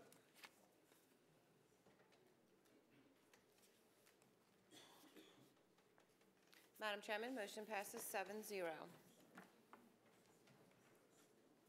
Item 9D, is a public hearing regarding summary ordinance number 11,708, an ordinance amending ordinance 9074 and further approving a planned unit development for a hotel complex located on Lot 137A, Bainbridge Office and Industrial Park Subdivision, Kenner, Jefferson Parish, Louisiana. Motion by Councilman Carroll, second by Councilwoman Brannigan, to open a public hearing. Please vote. We're now in a public. Motion passes 7-0. We're now in a public hearing to discuss summary ordinance number 11,708. Mr. Hebert, Thank you, you Madam have the President. floor. I was trying to make you a councilman. Property is located at 1300 Veterans Memorial Boulevard and consists of the Airport Inn and Suites Hotel located in Council District 1. The use of the property is governed by Special Ordinance 1560 adopted in 1973, originally approving the site as a 376-room hotel development. The site's located in an area along the Veterans Memorial Boulevard corridor that contains a mixture of general commercial and special industrial uses. The proposal includes the new construction of the Gateway Hotel Complex. The complex will include a 4-story, 122-room Holiday Inn consisting of 78,254 square feet and 1 4-story, 81-room Candlewood Suites consisting of 45,037 square feet. A portion of the existing hotel fronting Veterans Memorial Boulevard will remain until the 2 new hotels are constructed and ready for operation. The minimum off-street parking requirements for hotels, again, is 1.5 parking spaces for each guest room plus 1 parking space for every 4 employees. Now, the number of employees has not been provided at this point. Based on the total number of rooms, a minimum of 305 parking spaces are required. 273 spaces are being provided, leaving a deficiency of 32 spaces. This is exclusive of the required number of parking spaces for employees. Now again, the Planning Department is looking at adopting a more conventional and practical parking ratio of 1 space for each guest room. If adopted and if applied, the complex would have a surplus of 70 additional parking spaces. 3 ingress-egress points will be provided from the hotel site onto Veterans Memorial Boulevard. There are no entrance points from the side streets. There are 2 enclosed dumpster corrals proposed, one located in the northeast corner of the site, the other located in the northwest corner. The proposed landscape plan has been determined to meet the minimum regulations of the city's landscape ordinance. The maximum height of both buildings is 59 feet and falls below the 65-foot height limit of the district. In addition, on May 15th, the Federal Aviation Administration issued a determination of no hazard to air navigation for the proposed development. With regards to signs, 4 attached signs are proposed for the Holiday Inn, 1 sign for each building. The signs attached to the north and south facades will consist of 207 square feet, while the signs on the east and west facades will consist of 87 square feet. 4 attached signs are also proposed for the Candlewood Suites, 1 sign for each building side. Each sign will consist of 97 square feet. The existing monopole sign fronting Veterans Memorial Boulevard will be reused. It measures 35 feet in height with a reader board consisting of 300 square feet. It'll display content that will read Holiday Inn and Candlewood Suites. In addition, a new 6-foot height, 37 square foot monument sign is proposed at the southeast corner of the hotel site fronting along Veterans Boulevard. The content will display the Holiday Inn and its associated logo. In terms of utilities, no letters of opposition have been received from the utility companies or the public agencies. There are confirmed utilities in the area, and the companies and agencies have expressed the right to free access within their existing servitudes to maintain their facilities. The Planning Department and Planning Commission both recommend approval. Okay, thank you, Mr. Hebert. Is there anyone, before we close, is there anyone in the audience who wishes to discuss this matter with the council? Hearing none, please vote to close a public hearing. Motion by Councilman Carroll, second by Councilman Brannigan. Madam Chairman, motion passes 7-0. Motion to approve by Councilman Carroll, second by Councilwoman Brannigan. Councilman Carroll, you have the floor. Thank you, Madam President. And it's not that often that you get an opportunity to get one hotel within your city or within your district. And, we are fortunate in District 1 to get 2 at one time. So it just goes to show you the confidence that the property owners and people have in the city of Kenner. Also, it shows the work and dedication from our code department, Mr. Hebert, all of his personnel to be able to work centrally 2 sides of the city, Veterans Highway and along Airline Highway, and coordination not only with the city of Kenner, but you have to deal with the state, you have to deal with St. Charles Parish, a number of things you have to deal with to be able to entice and to be welcoming for people to come in the city of Kenner. I think the department did a fantastic job. We look forward to both of the facilities being built. I have a couple of questions, Mr. Hebert, for the proposed schedule for the Holiday Inn. What is the proposed, is there a date yet for the structure to be completed or started, the demolition and building? I can speak with the contract, the applicant, and find out for you Yeah, tomorrow. I'd like to know that. And I'm not sure if you mentioned as far as the landscaping for the Holiday Inn, but obviously they will be, because when we get buildings and facilities coming in, now it's our opportunity to ensure that we look, the ambiance is fantastic. They are going to be held to our ordinance, just like everyone else, with the landscaping. That's correct. They actually exceed the minimum requirements. Thank you very within the much. plan. And great job for you and your department. Thank you, Madam President. Thank you, Councilman Carroll. Councilman Stagney, you have the floor. Thank you, Madam President. I wanted to congratulate Councilman Carroll, Planning Director Hebert, and the administration. And it is not often that you have 2 hotels coming in. Mr. McConnell, have we done any projections based on the number of rooms and, let's say, a similar occupancy rate that we have now on what we would receive in hotel-motel tax? No, basically, the hotel motel tax is collected by the state and by the sheriff's office. We don't get any figures on individual hotels or anything. Okay. I'm trying to figure out a way to, We don't collect any of that ourselves. the sheriff's office gives it to us. But we, There are 2 of them that the state collects and remits to us, and 2 of them that the sheriff collects and remits to us. okay. And any idea what that number could be? No? No, I really don't have any information. I mean, Each year right now, how much do we receive in hotel-motel taxes? well, like I said, we got 4 different ones. Each one generates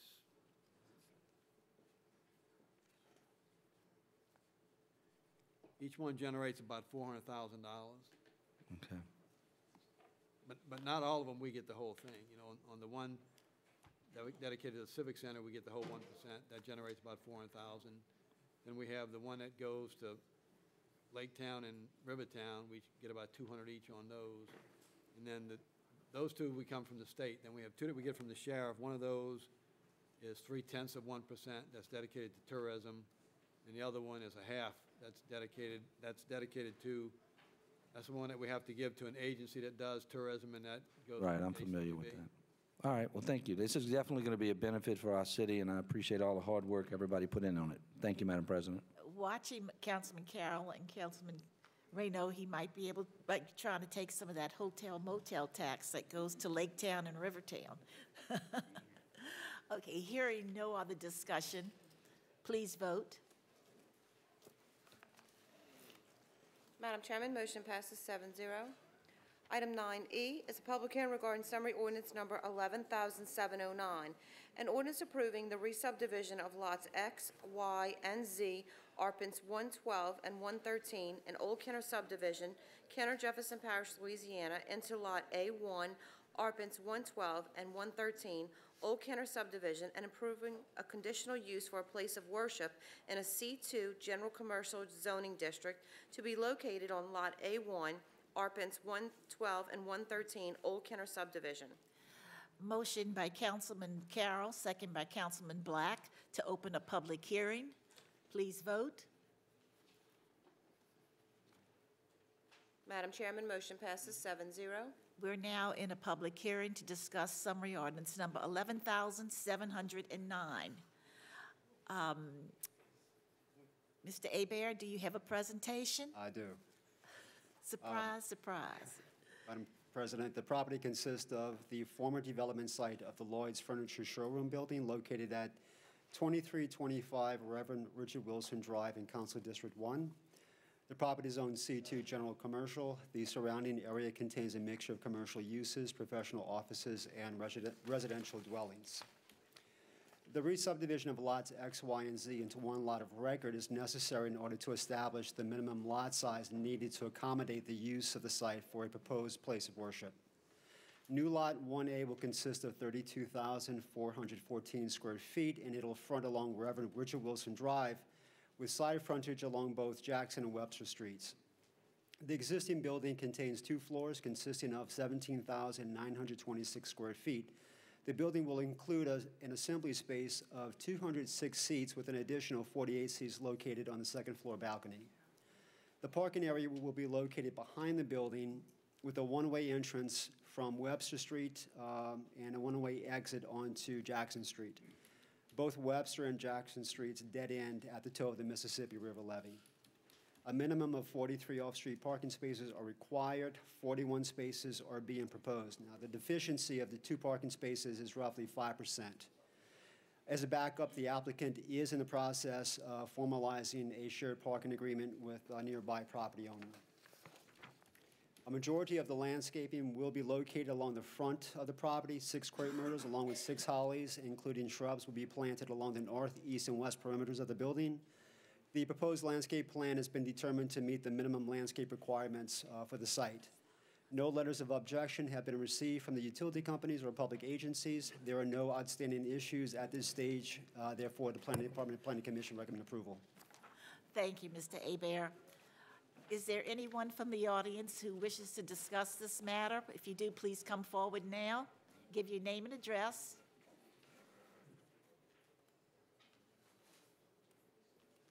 Are you going to be the spokesman for this group? Yes, I am. Thank you. Welcome. My name is Leroy Sanders Sr. I'm the pastor of the Triumph Kingdom Builders Missionary Baptist Church. And we're here hoping and praying by the grace of God that this council will pass this for us, that we might have a place of worship. And we can assure you that we'll be good citizens. Thank you very much. Thank you. We welcome you. Councilman Carroll? One moment, please, Pastor. Mr. Hebert, would you remove your cue, please?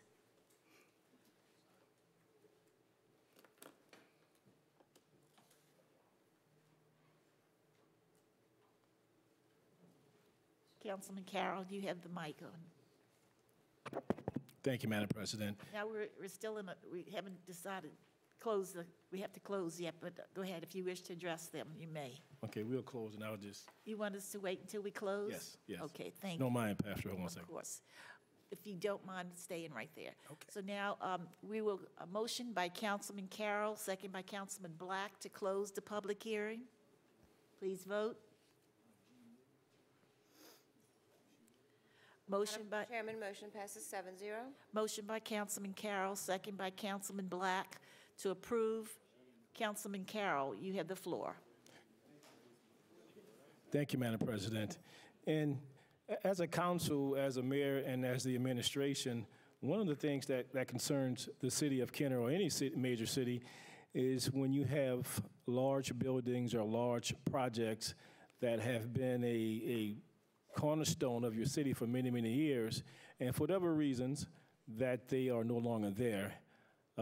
We had the large furniture store, which I believe when Jeannie was a little girl, large furniture store was around, so she knows exactly how long it's been there, over 50 years. And, you know, it happened that the family, Mr. Lloyd, determined that they had their run and that the store would be closing. And what we would hate to see as a city of Kenner is something that's dormant, because a lot of bad things happen when buildings remain dormant for a long period of time.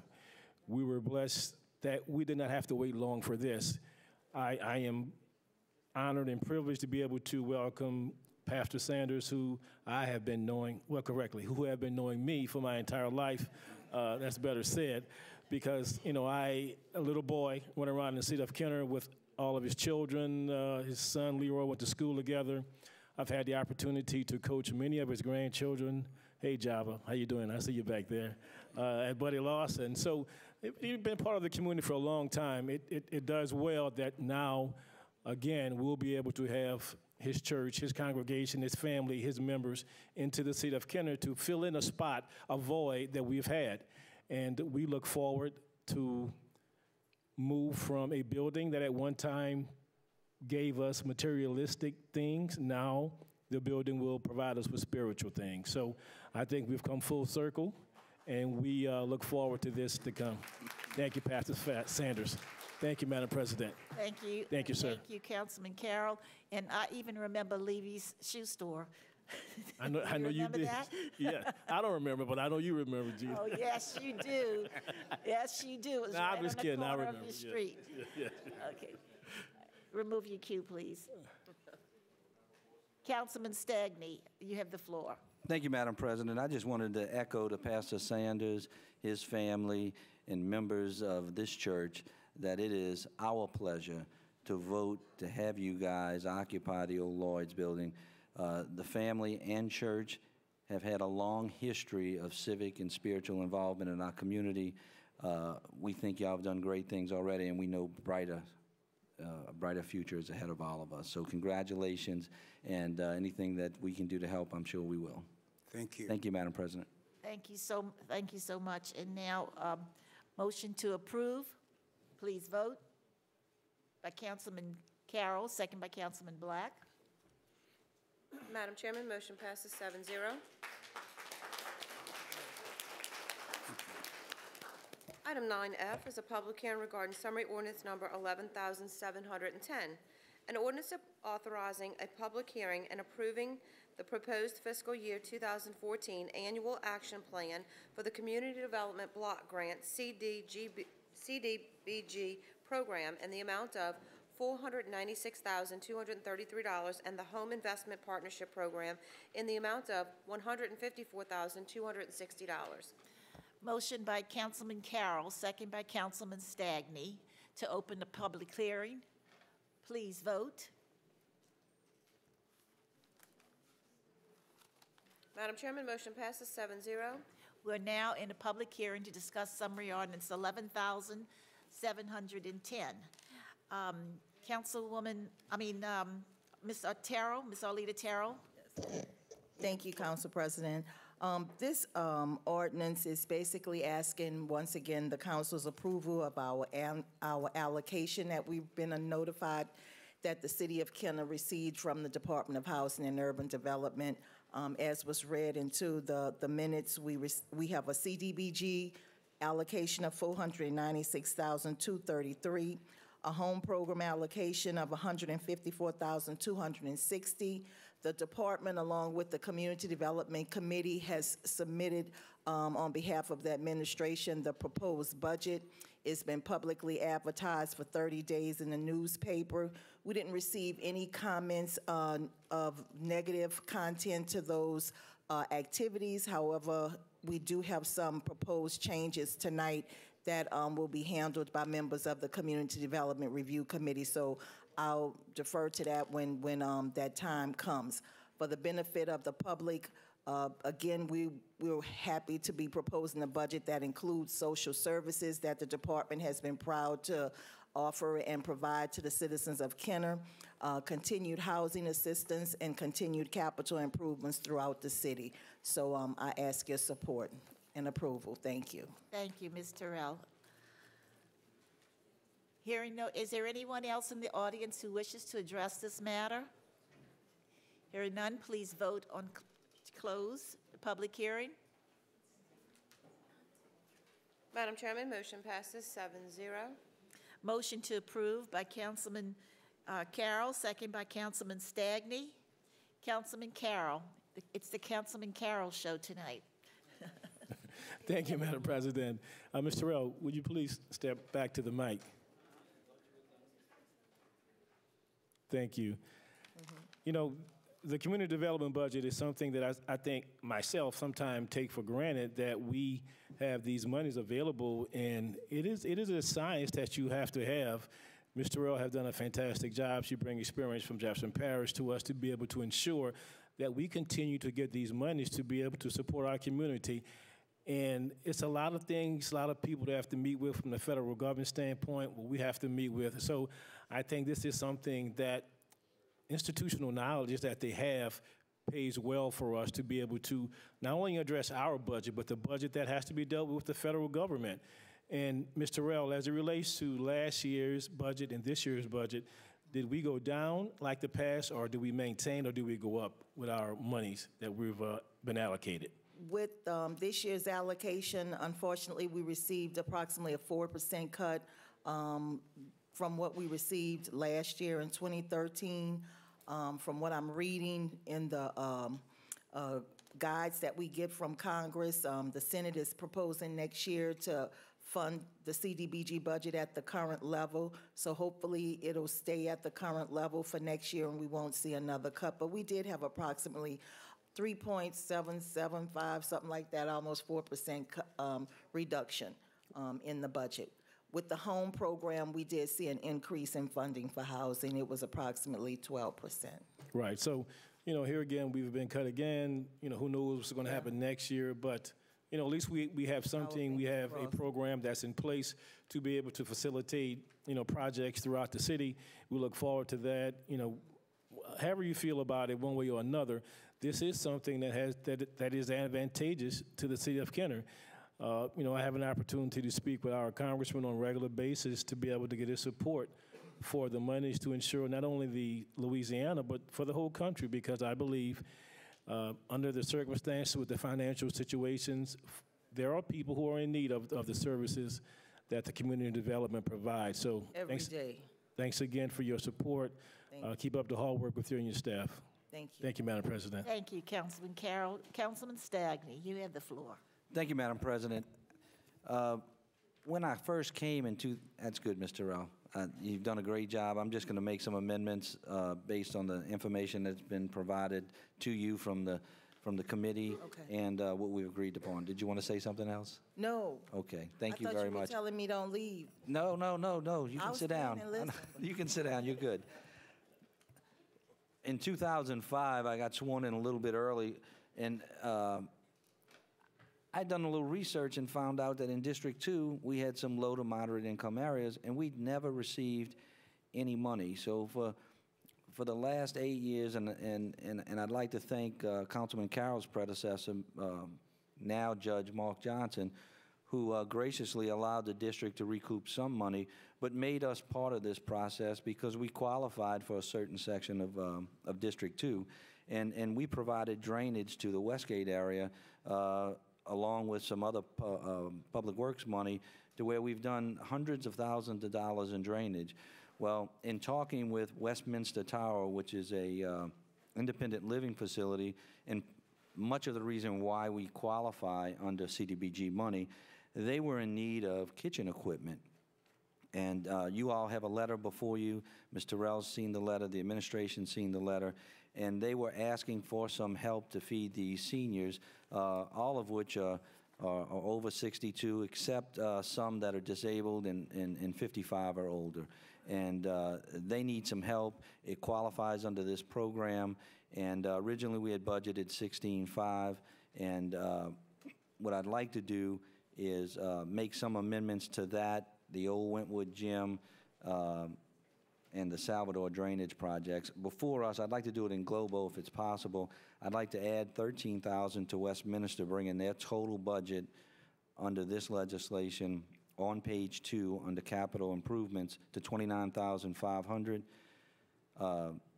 Councilman DeNapolis wanted to add $13,000 to the old Wentwood Gym improvements, bringing him to $29,500 for those improvements. Councilman Carroll wanted to add $29,000 to the $25,000, resulting in $54,000 for Salvador drainage improvements. Mr. Quigley, if you can, I think I handed a copy to the mayor. He's not there. You can provide that to the clerk, and it'll outline exactly what we're adding and what we're striking out. Madam Clerk, you can have my copy as soon as I finish reading it. You good? Okay. And that money, the extra money is being made available because we're striking out the elevators at the Emergency Management Operations Center because we put that in the capital budget. So I'd ask for the support. We took a lot of time on this and tried to make it work so that everybody would be satisfied. Thank you, Madam President. And I offer that in the form of an amendment to the Thank you, 9F. Councilman Stagney. So the three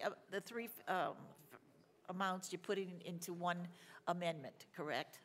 And motion by Councilman Stagney, second by Councilman Carroll on the amendment. Is there any discussion on the amendment? Hearing none, please vote on the amendment, please.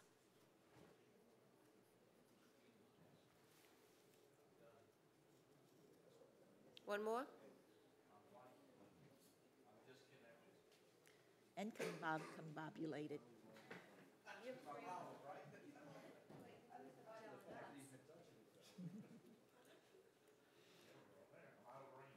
All right.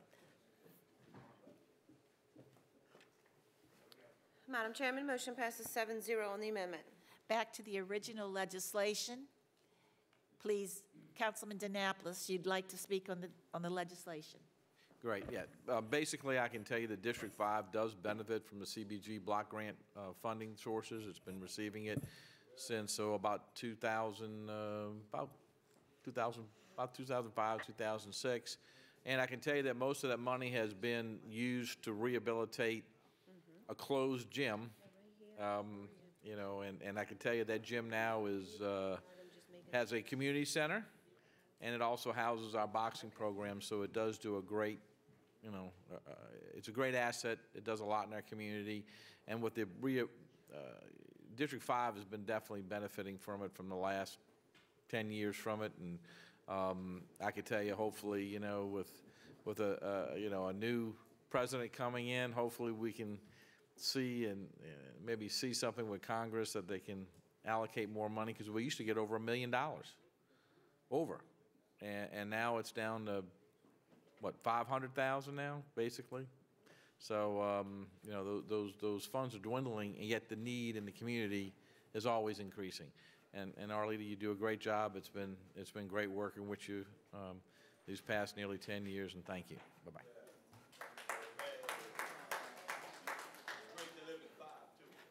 I think he echoes all of our opinions also. Thank you, Arleta. Okay, hearing no other discussion, please vote. Madam Chairman, motion passes 7-0. Item 11 is reclassification of zoning. We have none. Or opening Item of 12 bids. is, Or opening of bids. That's right. I missed that one. Item 12 is other ordinances for final passage. Item 12A is summary ordinance number 11,703, an ordinance amending Article 8, Section 13.02A15 of the Comprehensive Zoning Ordinance of the City of Kenner, Louisiana, relative to the construction and use of billboards in the C2 General Commercial District. Motion by Councilman DeFrancis, second by Councilwoman Black. Mr. Hebert, you have the floor. Thank you, Council President. This ordinance will resolve a conflict between two provisions in our comprehensive zoning ordinance. You may recall back in 2000, the council adopted regulations with regards to our billboards throughout our city. And the intent at that time was to remove the C2 district as one of the zoning districts that allow billboards. However, there was a provision that was left behind in Section 1302A15. It still lists billboards and outdoor advertising signs as being permitted in the C2 district. So this ordinance will eliminate that conflict. Thank you, Mr. Hebert. Councilman DeFrancis, you have the floor. Thank you, Council President. Actually, this ordinance, is being proposed by both Councilwoman Black and myself. It is we are co-sponsoring this. Mr. Hebert, you and I, how long have we been discussing this issue? For quite some time. For quite a few years, actually. Yeah. Actually, this all started, for me, with an issue that arose in District 4, was someone wanted to put an electronic sign. And when we started our conversation, we found out there were very few, if any, regulations at that point that really addressed or that we had an ordinance that would address our electronic signs. And so we started talking about it and that we needed to do something. Then, of course, we had a lot of other things going on. We were working with the University of New Orleans on some issues. And so we kind of talked about it continuously, but we put it on the back burner as to actually come forward with an ordinance. But with some of the things that have been going on recently, we thought it kind of precipitated the necessity of this ordinance going forward. Again, there was a loophole, if you want to call it, or a vacuum that we needed to address because, again, because the original ordinance was so long ago in 2000 that electronic signs weren't really an issue back then. So we were really only addressing billboards per se. But now they can retrofit our billboards to become electronic signs. And so we could not continue to just ignore the problem. And so, again, there are a lot of issues that need to be addressed. There are studies. For example, from Harvard University, from the Harvard Health Letter that talks about blue lights. We talk about lumens. We didn't even have any regulations as to how many lumens actually any one sign could have at that point. So again, when you have no regulations, we take it upon ourselves to accept the good faith or the word of a company coming in, even if they were going to put an electronic sign in this area. So again, it's great to have faith, but it's better when you have an ordinance to make sure that the public is protected. And that's what this ordinance does. I have the original piece of legislation that was passed way back in 2000. It was sponsored by Councilwoman Black, and it was, pardon me? Yes. And anyway, by Councilwoman Black. And again, her intent was, again, to address this issue permanently. But unfortunately, progress is something that we don't always know what will happen in the future. And progress does keep moving forward by the very nature of the word progress itself. So this is an issue that had to be addressed, again, for the safety of the public. When you read some of the issues about melatonin not being, again, not as much melatonin being in the skin because of blue light exposure. When you talk about the fact that, we have a circadian type of how shall I put it to make sure everyone understands, rhythm that everybody has in their body, that is also impacted by blue light. So there are a lot of issues that we really haven't addressed in the past. So that, again, made it necessary to move forward with this piece of ordinance. Again, I am in support of it. I believe Councilwoman Black, since she co-sponsored it, is also in support of it. And it's not to, keep anyone from not, again, we're all for progress, but it has to be positive progress that's good for this city. We have a 2030 plan that wants to make this a beautiful city where people want to move and live. And again, I just don't see that people would want to come down Williams Boulevard to see Las Vegas, in plain English. Thank you. Thank you, Mr. Francis. And, when this came up, I want to thank J.A. Bear, too, because I think he kind of feels the same way we do, even though he's got to remain neutral. I have a sneaky suspicion that he feels the same way. Yes, Mr. Denopoulos, I am the billboard lady. I've been opposed to him since day one. I talked to Mr. Francis about this, and I gave her some information, and she did all of the necessary research on it, and I thank her for her efforts, because when you want to get something done, give it to her. So I appreciate her hard work on this also. So I hope that my colleagues understand the importance of this and that y'all will all support it. Thank you. Councilman Stagney, you had the floor. Thank you, Madam President. When this first passed in November of 2000, did it go through the planning process? It did go through the planning process. All right, we're amending it without going through the planning process?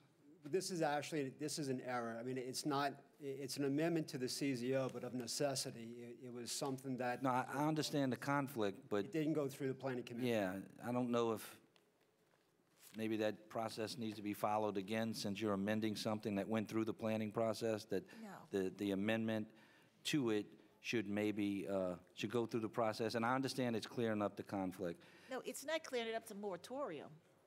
It's a moratorium. This legislation is just declaring a moratorium on it. No, this is not that legislation. This is a legislation where you're deleting a portion of the code, and to do that, you should go through the same process that you enacted the legislation, and that is in November of 2000. I don't have a problem. The Okay, I'm conflict sorry. needs to I be. stand corrected. Yeah, the problem needs to be corrected. I understand that, but I want to focus on one other area. To those businesses that have a billboard in C2 that is considered a non-conforming use or structure, tell me, Mr. Gruntz, how this legislation affects those businesses, or does it? This particular piece of legislation wouldn't change its status. It would take it out of C2, so it would, by operation of law, become non-conforming. But it's not a non-conforming use, it's a non-conforming structure. There's a distinction in the law on that. Okay. And so when you modify a sign from a regular billboard to an electronic sign, you're not expanding a non-conforming use because it's still the same use.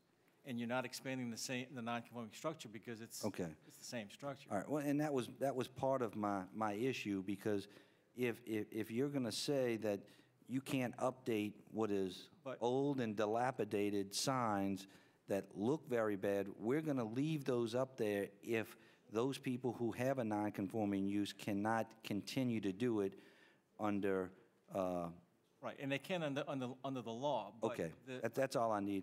But the moratorium, though, is going to affect that, because that's going to cut off everything. And then when the new sign ordinance comes out, that's going to address it even further. Well, but that can be addressed later. Yes, it will be addressed when a new ordinance is adopted in the future after the moratorium. Because I do think those people have legal rights so far as they've been operating as a non-conforming use. And there's been discussion in this law to effect that you can implement an amortization schedule to give them so much time to eliminate the non-conforming use or the non-conforming structure. I'm gonna vote for Councilwoman Black's and Councilwoman DeFrancesche's legislation, but I think maybe going back in the future and making sure you go through the same process would protect the city from anybody who wants to poke a hole in this legislation. But I am going to support it. Thank you, Madam President. Thank you, and I apologize for interrupting you. That was something unprofessional. Mr. Gruntz, your light is on. Did you wish to speak further on this? No. Okay. Councilman DeFrancis, did you wish to close? Okay. All right.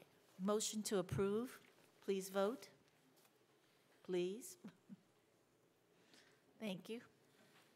Madam Chairman, motion passes 7-0. Item 12B is summary ordinance number 11,706, an ordinance authorizing the City of Kenner to hold a public auction on July 10, 2014 to sell surplus movable property no longer needed for public purposes and setting the terms and disposition of proceeds from the sale. Motion by Councilman Reyno, second by Councilwoman DeFrancis. Hearing no discussion, please vote.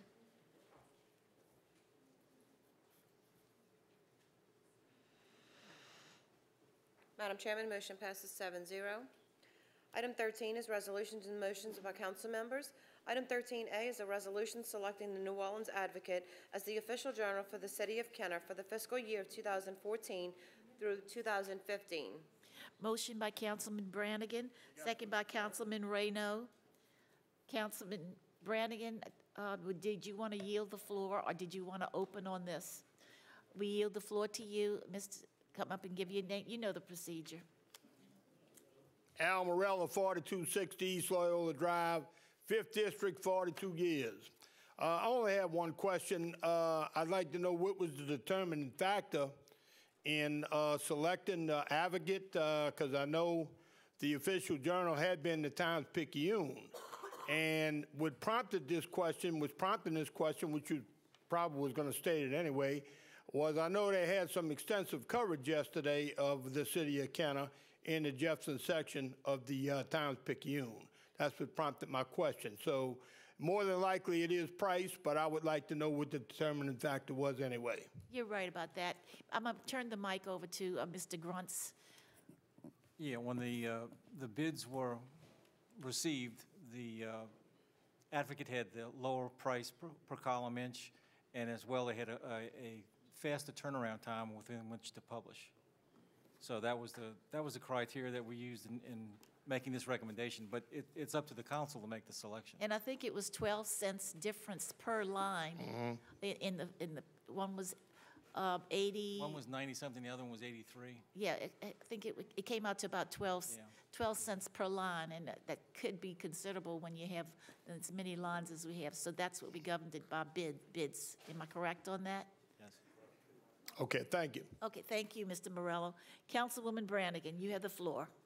Thank you, Madam Chairman. Well, I was going to start off by talking to the administration and asking what they did to secure these bids. I think every other year we haven't necessarily had anybody who met the criteria and could compete, so it was kind of clear cut. Refresh my memory, would you tell me that happened in the state legislature? Or Mr. Gruntz, I don't care, whoever wants to speak. Yeah, the legislature adopted new legislation this year to remove the 5-year requirement for publication in the locale in Jefferson and Orleans Parish. It was done specifically at the request of the advocate. In all fairness, the Times-Picayune did the same thing when they reduced their publications from daily down to 3 times a week. They got a special modification in the statute to allow them to do that. So this year, unlike any other year, we went out for an RFP and allowed people to bid on it. And it did come back where the advocate was cheaper per line. And one thing that I will say that's significant about that, because I know we'll argue other issues as to who would be the better carrier, is that when we passed the ordinance about the council approving contracts, I mean, these are the kind of agendas that we get, okay? So when we have to advertise those contracts, and we're paying so much per line, I think we've increased considerably how much we spend on advertising costs because of that one ordinance. Not that I don't think it's necessary, but as you can see, it poses a challenge in terms of cost when you take on those types of new legislation that would require those types of advertising. The other thing is, we've often, that has been made as a point to us as to why the advocate is being, recommended for the provider besides cost, is that we're often faced with very tight deadlines for publication with the Times-Picayune that the advocate can do a little bit better. And if anybody knows better than anybody else, it's Ms. Natalie, who has to meet those deadlines and for publication on nights or in weeks that we have holidays, on nights after council meeting where a holiday will come after it to try to get the whatever it is we need to put in the paper to the Times-Picayune in a timely manner so it can lay over for a certain amount of days, so it can become law after a certain amount of days. So it's a very sophisticated process that it happens in spite of us, but we know that a whole lot goes into it in planning when it comes to advertising. So those two things alone, I think, were the driving force to why the advocate is being recommended to us. And as Mr. Grunt said, it is a council decision. I know that we have some arguments that are going to be made for other things which other council members find more important. So hold on. Thank you, Councilman Brannigan. Councilman Dinopoulos, you have the floor. Gosh, I wish I had a little more time to go over this, but there's some issues that I have, and a couple of things is I know you're talking about column inches, okay? And the advocate is at 83 cents, yet their format is smaller, okay? So you're paying for a column inch. Yet the Times-Picayune, the format's wider, okay? It's longer, so it's a different column inch. So when you start taking percentages of what you fit in one column inch in the advocate and what you fit into 1 inch in the Times-Picayune, the bids are almost identical, okay? I'm talking printing terms here, okay? And I know you're not ready for this, but that's why I'm saying for some reason I got issues with the way you calculate which one's more competitive than the other, okay? Because it's not being done correctly, I mean, not in my eyes. I just don't, I see there's a difference, okay? Number one is also see that the Advocate has got 1/4 the circulation that Times-Picayune has in the city of Kenner. Just the city of Kenner alone, now when you start taking within, 10 miles of the city of Kenner, the circulation of Times-Picayune goes even up greater, okay? So, I need somebody to really analyze and explain this to me, that how 83 cents on a 6-inch format, okay, and you have 94 cents on an 8.5-inch format per column inch now you're paying. So you're getting more, per column inch on Advocate, you get so many words. Per column inch on the Times-Picayune, you get a lot more words. So I'm not really comfortable with the way it got brought to me. I mean, I'd like to research a little bit more. I'm just having an issue. I'll have Brad come up and explain what went out on bid, but I can tell you whether it's the width of the Advocate or the width of the Times-Picayune. It's the way they do their columns. At my age, I still need a magnifying glass to read it. Yeah, I understand, but when you're talking you're comparing column inches as your structure of how it's competitive. Can you explain the two for me? There is a difference. Because one's a narrow format, one's a wide format. Are you talking about bigger print or smaller print? It's just Are you referring per column to the inch. width of the column? Per column. Okay. And can you tell me what the circulation is between all 4 bidders? Because I'm still having issues with what it is. Well, the statute no longer requires the circulation amount to come into play for it. Yeah, but you still want,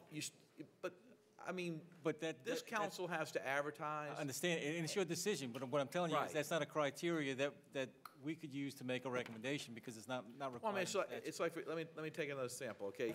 You can have a tire that you get 4 bids on a tire, and the tire's a 25,000-mile tire, and it's $40, yet you can get a 55,000-mile tire for $50, $10 more. Yeah, the $40 tire is cheaper, there's no doubt. I'm not gonna argue that fact, but when you start comparing a lot of the other perimeters around, the bids are very close, okay?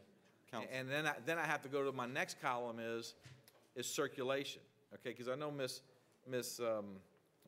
Amy over there has to advertise, and we have to find out who owners of properties are, and we have to identify, we assert the, I'd rather have a broader band of circulation to get my information out from this council, so that comes in the next column play. Councilmember, to address your question, the rate section, which is subsection H in the request for proposal, says price quoted by prospective bidders shall be based upon a cost per linear column inch measuring 2 7/8 inches.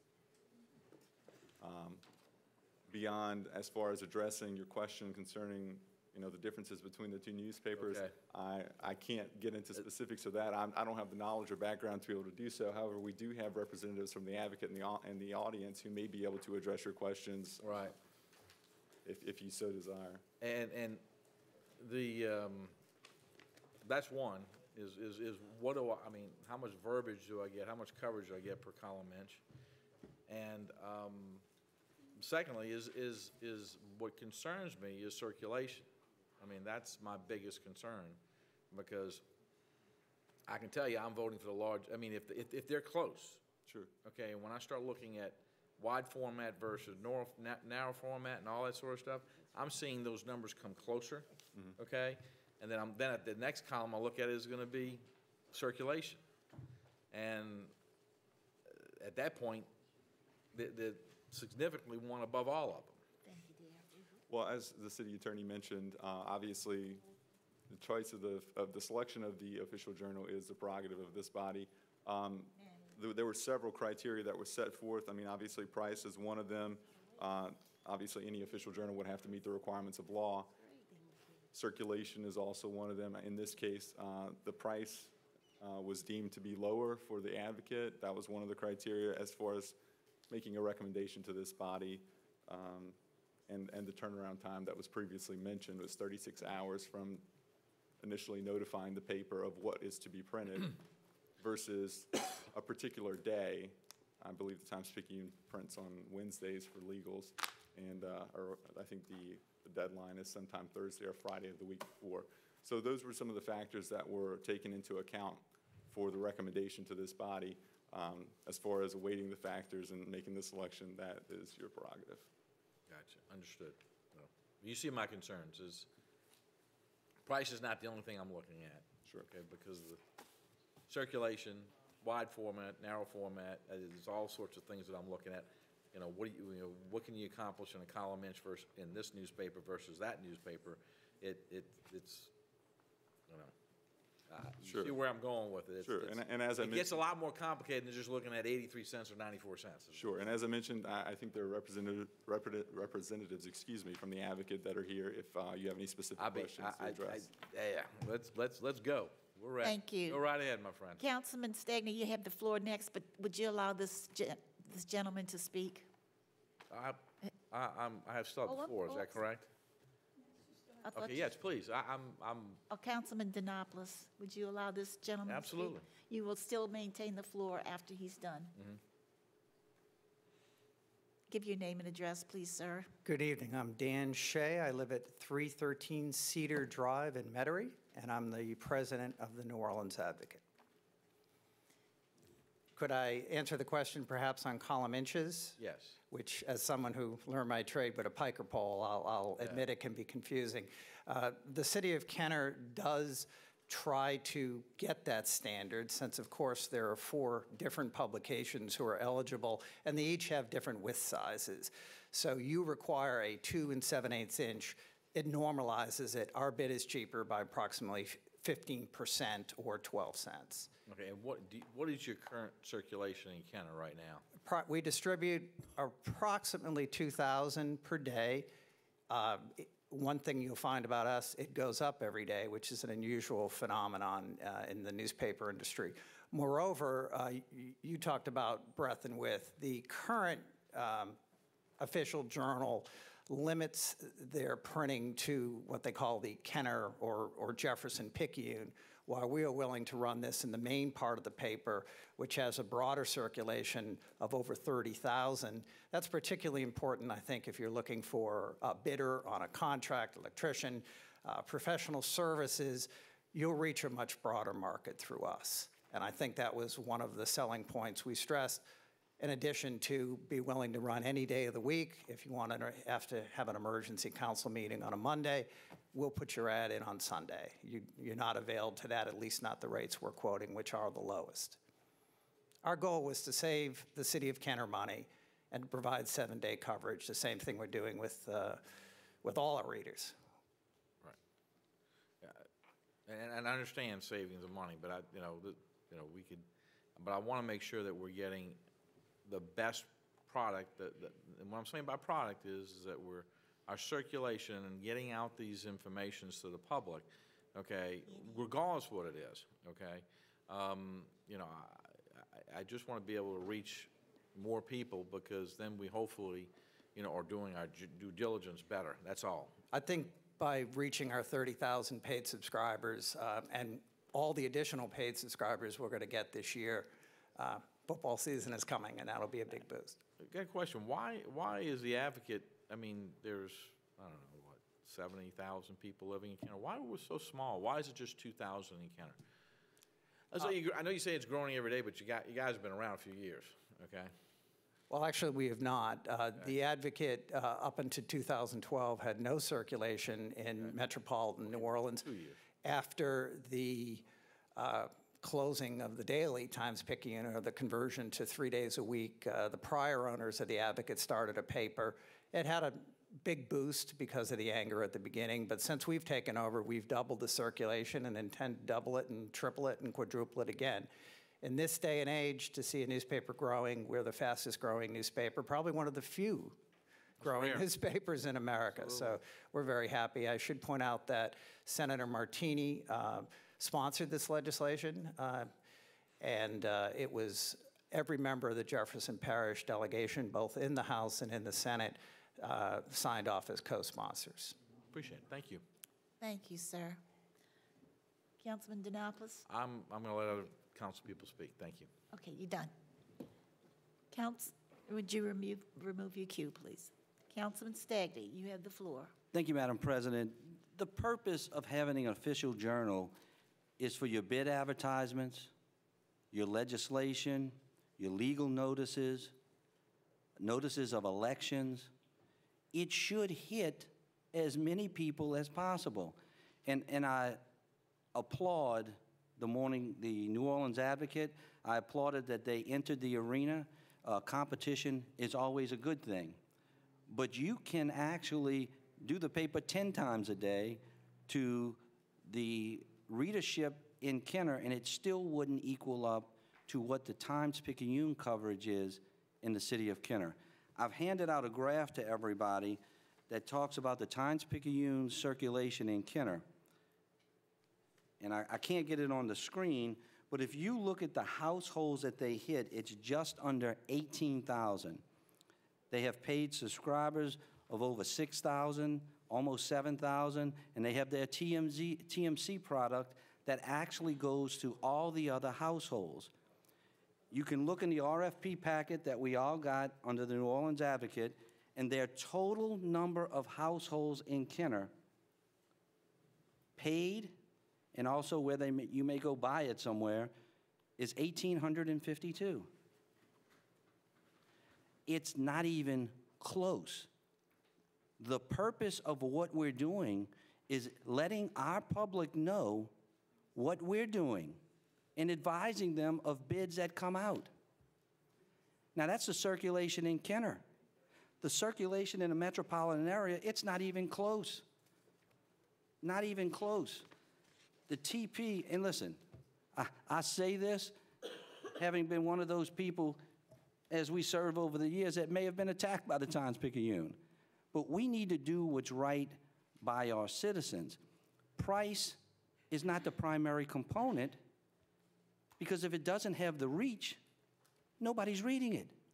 So yeah, we can, and I understand, Mr. McConnell, look at the Advocates, they said it was 83 cents. What does it say under your,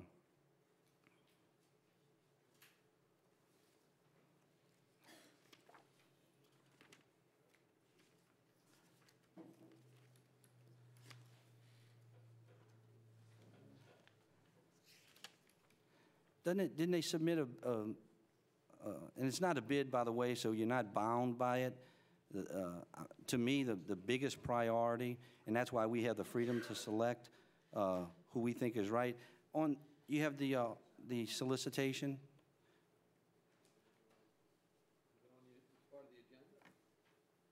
No, I know Ms. Teresa tried to hand it out. .083, what is that? 0.083, what is that in cents?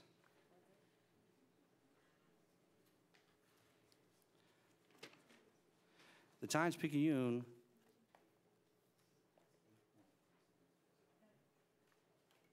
that's right.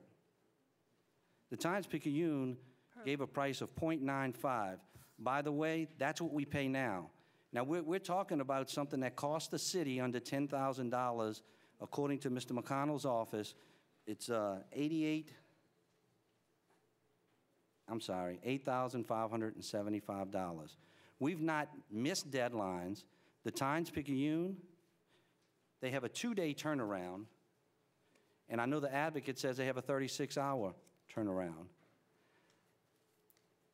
And I think it was a simple oversight by the Advocate, but I think it says 8.3 cents. Even with the 8.3 cents, the cost per subscriber, the cost per reader, is higher with the Advocate than it is with the Times-Picayune, because you have so many more people reading the Times-Picayune. And I'm not only talking about the city of Kenner. Those numbers are dwarfing when you look at almost 18,000 versus 1,800. If you look outside of that, nationally, the Times-Picayune, for their Sunday edition, is ranked 4th in the country. They're ranked 5th in daily readership in the country. No other newspaper in Louisiana is in the top 70. So I think that there's ample reason for us to put out our information to the most possible people. Not only is it the most in the city of Kenner, it is the most in the region. If the purpose was just to get a good price, I would understand it, but the purpose is notification. And look, I think the New Orleans Advocate over the coming years are going to be much more competitive because their numbers are growing.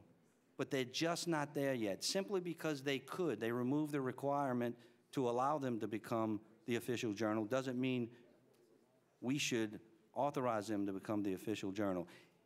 Again, if we're about transparency, disclosure, and letting our people know what we're doing, then certainly 18,000 households beats 1,800 any day of the week. And I think there's a mistake on the New Orleans Advocate's submission. I think they, by accident, submitted 8.3 cents per inch. I don't think they meant to do that, but I think that's what it says. Anyway, I'm going to ask, and this is what I did. Y'all see it on the agenda. I'm going to ask that we vote this down because the caption actually says awarding it to the New Orleans Advocate. I've put a second piece of legislation on that just leaves it blank as to us filling it in. So I think for me, the primary purpose is the circulation and the people that you reach, because the objective is to notify your citizens here and in the surrounding region of everything from when there's an election, where the polling precincts are, the legal notices, the bid advertisements. Again, that to me trumps anything. You can advertise as many times as you want, but when you don't have the readership yet, it's not getting the reach that I think we need as a city. Thank you, Madam President.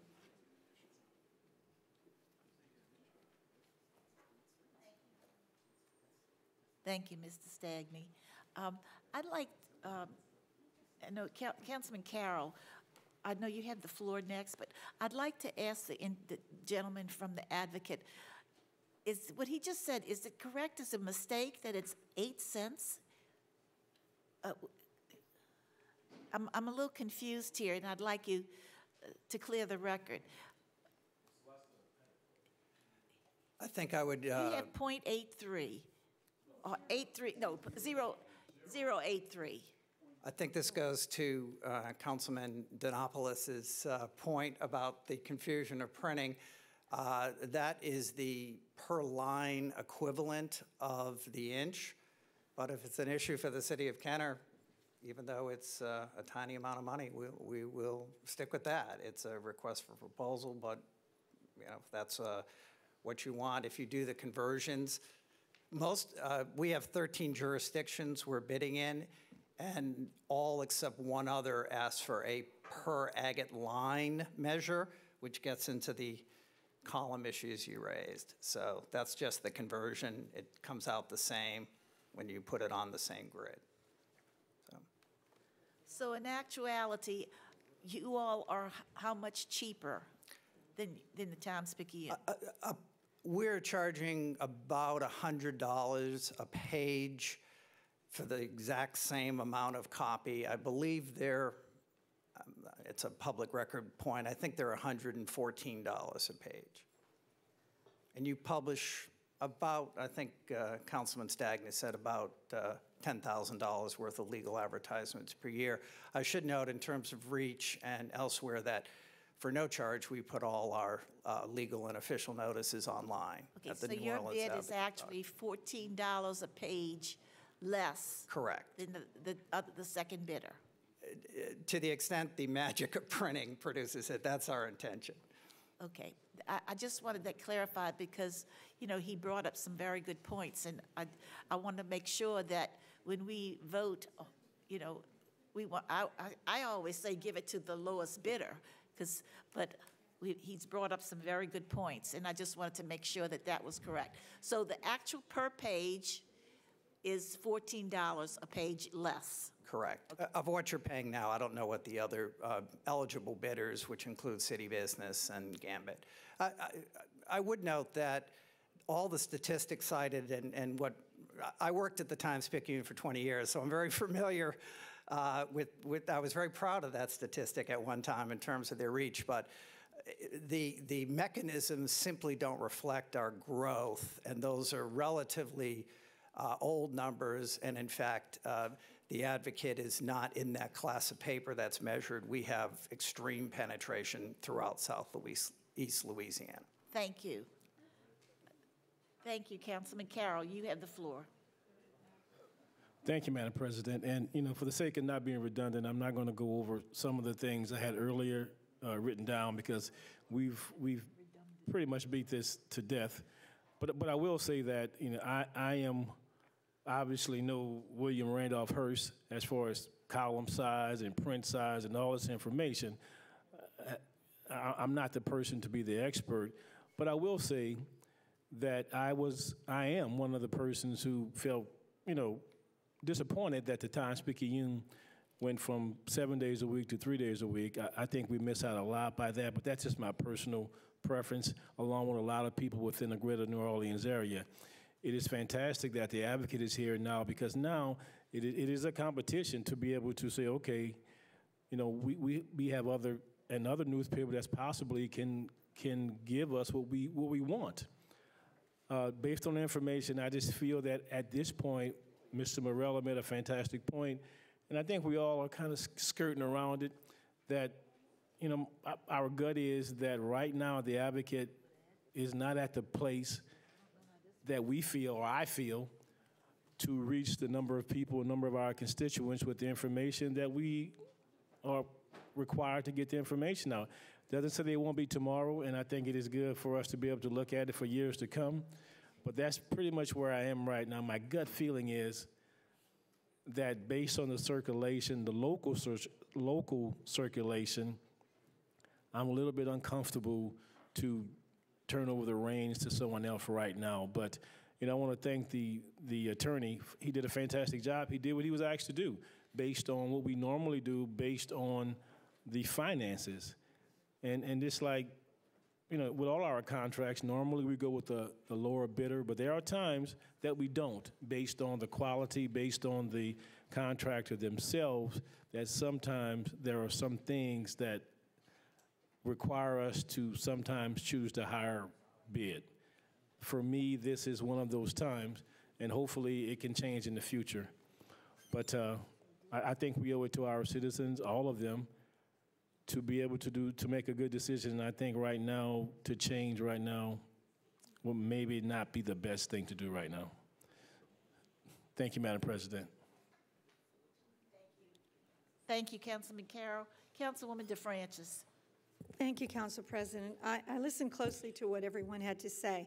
But one of the things I heard, and really besides the, again, the price difference, okay, we're saying it's $14, basically. And I know that's not an exact figure, and I'm very careful to say that we're not, holding it, but approximately. The word approximately is always a good word. But something else I heard. We are not just going to be included in the Kenner section. Am I correct? We are going to be included in the main section, and the circulation for the main section is not 2,000 nor 1,800. It's approximately 30,000.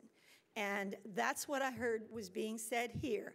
And so we are not just reaching a small 18, I want to again emphasize, besides price, besides the turnaround date for the deadline, we're also going to be reaching approximately 30,000 people. And again, that goes to what some of the other council people were talking about, which is when our code enforcement director is trying to put something in the paper to get the best price, whether it's for demolition or whatever, when we have a contract, we're going to reach a significant number of people that way. And so I just wanted to clear up that point based on what was said here at this council meeting. Thank you, Ms. DeFrancis. Councilwoman Brannigan, are you going to close? Anyone else need to speak before she closes? All right, you have the floor. Thank you, Madam Chairman. Okay. No disrespect to anybody up here, because everybody has made some very good arguments. The way that we have kind of summarized it, there are three things that, in our minds, at least from the comments that I have summarized, that are important to us. One is efficiency of being able to advertise. One is the cost, which we should be mindful of, and the last is the circulation. I'm going to be honest with you, and I don't mean to insult even the representatives from the newspaper, Ms. Shea. I apologize if this, but I have not gotten a newspaper delivered to my door, and I think 15 years, but I'm just going to say 12 just so it's not so dramatic. So 12 to 15 years, which means out of the 33 years I've lived in Kenner, 15 to 18 years I did, and I never, ever, ever, ever, one time ever in my entire life, ever read one of the public notifications. I think I'm an average person, and when I run for office, I do things the way that I cannot stand robocalls. Hate them, so I won't do them. It's not because they're not effective or they're not good or you shouldn't do, I can't stand them. So for me, that's not something I want to do. I can't stand setting people up on auto email, I'm in real estate, to get properties because I know what they're looking for, and sometimes those properties are not the right one. And so to me, that shows somebody that you don't really care. You just want to set them up, and if something sticks, you're going to, So, but for other people, it works, and some people love getting them. So what I'm saying is, I'm just an average person, and I will say I have never read one of those public notices, ever, not one time. I think we've gotten so much better at doing sending out for our contracts, Ms. Nettles, that the people who want to bid on our stuff are going to buy whatever publication they need to be in tune, but probably not going to read about it in there. They're going to be registered with the city and get their packets that way. So I have to say, I don't see an awful lot of value in advertising this other than we have to get the information out there some way. And it is legislated as to what types of things we can do to get our information out there, and following the legislators the way they've put it out, we have gotten bids based on what we're required to do as a government.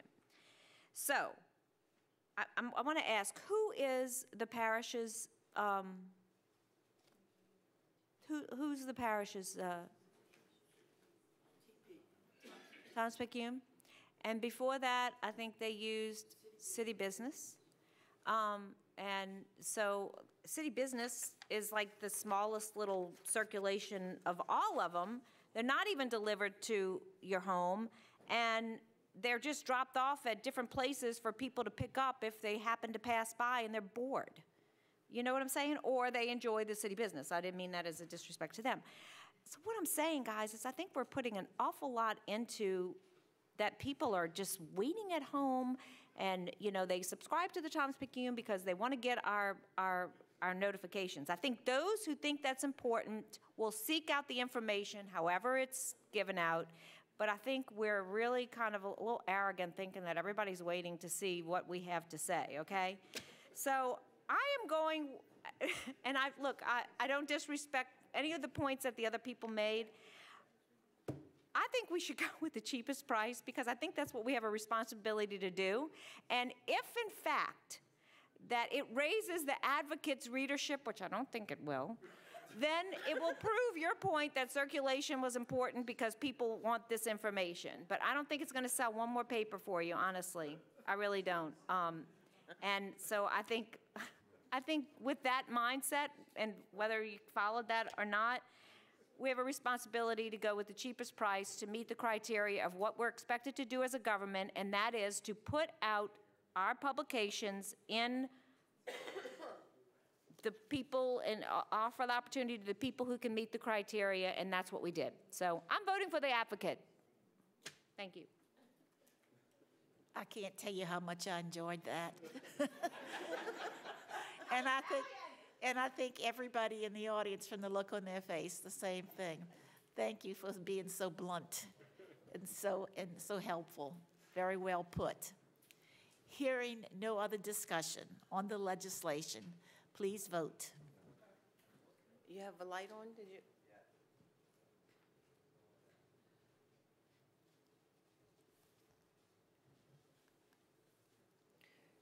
Motion passes 4-3. Councilmember Stagney, Denopolis, and Carroll are opposed. sell the Brooklyn Bridge. Item 13B is a resolution accepting for maintenance a street within a dedicated right-of-way, which is formerly known as 41st Street or Lake Avenue and now known as Vintage Drive, from the western property line of 10A to Toby Lane and related matters. Motion by Councilman Reynaud, second by Councilwoman DeFrancis. Councilman Reynaud, you had the floor. And you notice I didn't say Reynard. Yeah. I said Reynaud. Thank you. Thank you, Madam President. Mr. Gonzalez, can you give me an update on the street and what you know about it? Because I know you were real involved in making sure it met all of the specifications and all. The street was recently completed in accordance with plans and specs. We have inspected the street and we find everything to be acceptable. However, there's a little ponding on the west side of the dead end of the street, which I don't think is attributed to the improvements that were made out there. And I think Public Works is probably going to go out there and use some dirt to try to minimize the amount of ponding that is there. Yeah, and now that the water has drained off, because we all looked at the same area, I went out and looked at it too. There's also some ruts from where they had, I don't know, dump trucks or whatever. So I don't know if you've looked at it today, but it gives you a little bit clearer because it's drained now. Mm-hmm. So we're going to fill that area in. We're gonna fill the western end, and hopefully that will minimize or will eliminate the problem. Okay. As far as the ruts, I don't know who may have caused the ruts. We still have a canal bank that is maintained by Jefferson Parish when they go out there to cut grass and so on. True. So that is something that may continue to happen. I will work with Jefferson Parish Drainage Department to make sure that that's minimized, but if we have to do something to alleviate that problem, Public Works will do that. Okay, thank you. Thank you. Okay, hearing no other discussion, please vote.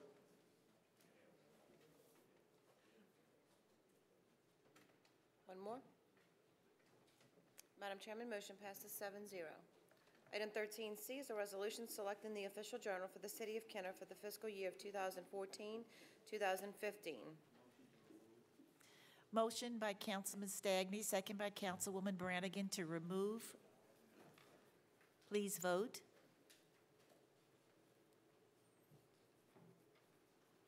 Madam Chairman, motion passes 7-0. Item 14 is items removed from the consent agenda. We had none. Item 15 is acceptance of contracts and similar matters approved by the mayor. Item 15A is summary ordinance number 11,697. An ordinance accepting the responsive bid received from John Deere Landscapes LLC for an annual contract to supply diatomaceous,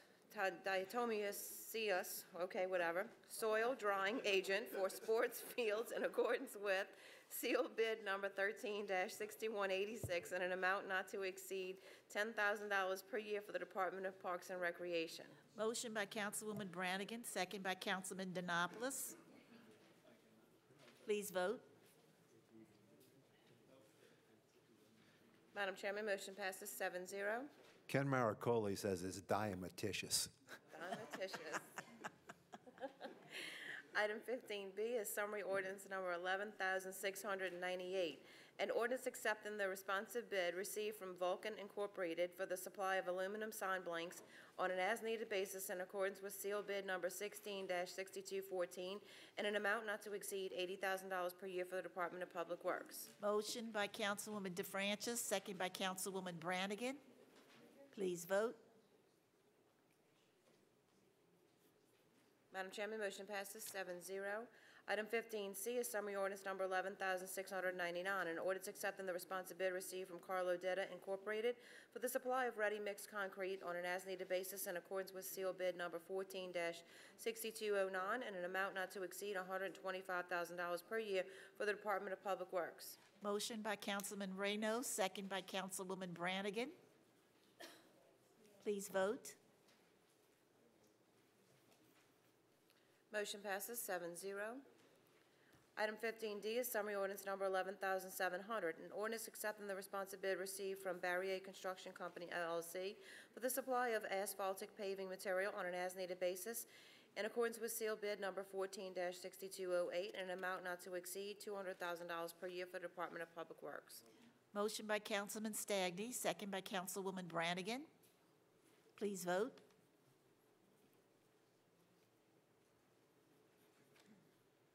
Madam Chairman, motion passes 7-0.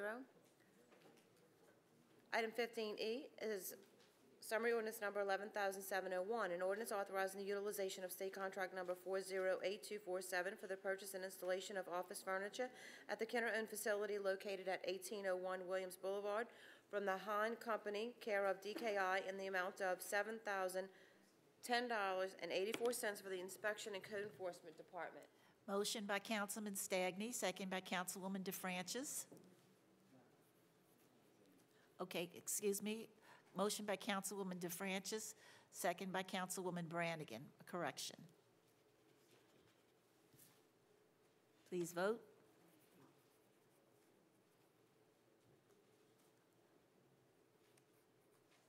Madam Chairman, motion passes 7-0. Item 15F is summary ordinance number 11,705, an ordinance ratifying the proposal from Ace American Insurance Company with an AM Best rating of A++ 15 for commercial package liability insurance at a cost not to exceed $348,376 for the period of July 1st, 2014 through July 1st, 2015. Motion by Councilman Brannigan, second by Councilwoman DeFrancis. Please vote. Madam Chairman, motion passes 7-0. Item 15G is a resolution approving change order number 1, final to the contract with Diamond Electrical Company regarding Esplanade Mall signal improvements, which reduces the contract amount by $37,779.75 and accepting the project as complete. Motion by Councilwoman DeFrancis, second by Councilwoman Brannigan. Councilwoman DeFrancis, you have the floor. Thank you. Mr. Gonzalez, would you please explain, I know what it says, and I'm sure everyone's happy when we say reduces the contract, but would you explain what was done out there, please? Because you know we've had a lot of controversy about the lights, especially on West Esplanade. We have had numerous problems starting from Chateau Boulevard on down. So if you could just, again, mention what was done, I think people would feel a lot better knowing.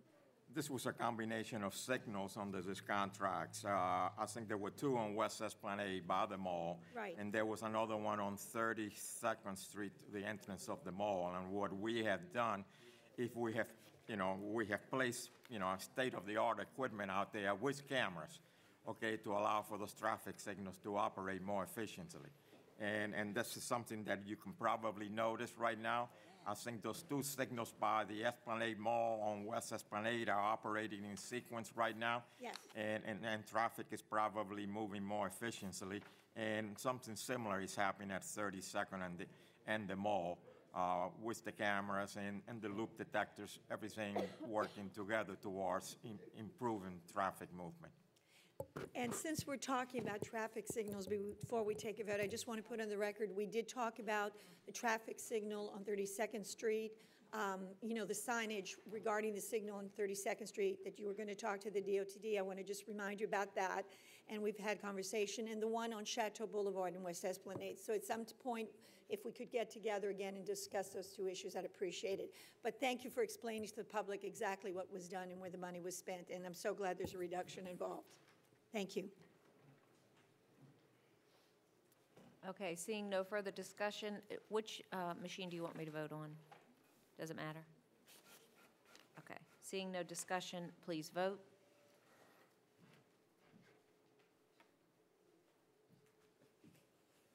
Madam Chairman, motion passes 6-1. Councilmember Black did not vote.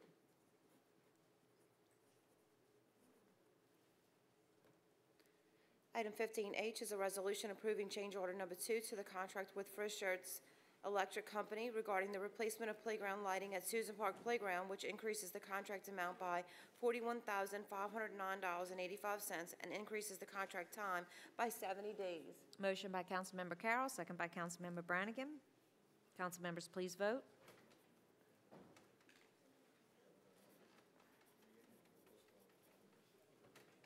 Oh, I voted the wrong place. After you told That's me. okay.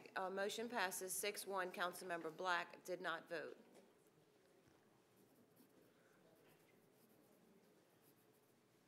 Item 16 is ordinances and Resolutions and summary for first reading. Item 16A is an ordinance approving the use of state contract number 408849 with BITS Technical LLC for the purchase and installation of security cameras and a recording server at a cost of $14,996 at the AP Clay Resource Center / Splash Park for the Department of Community Development.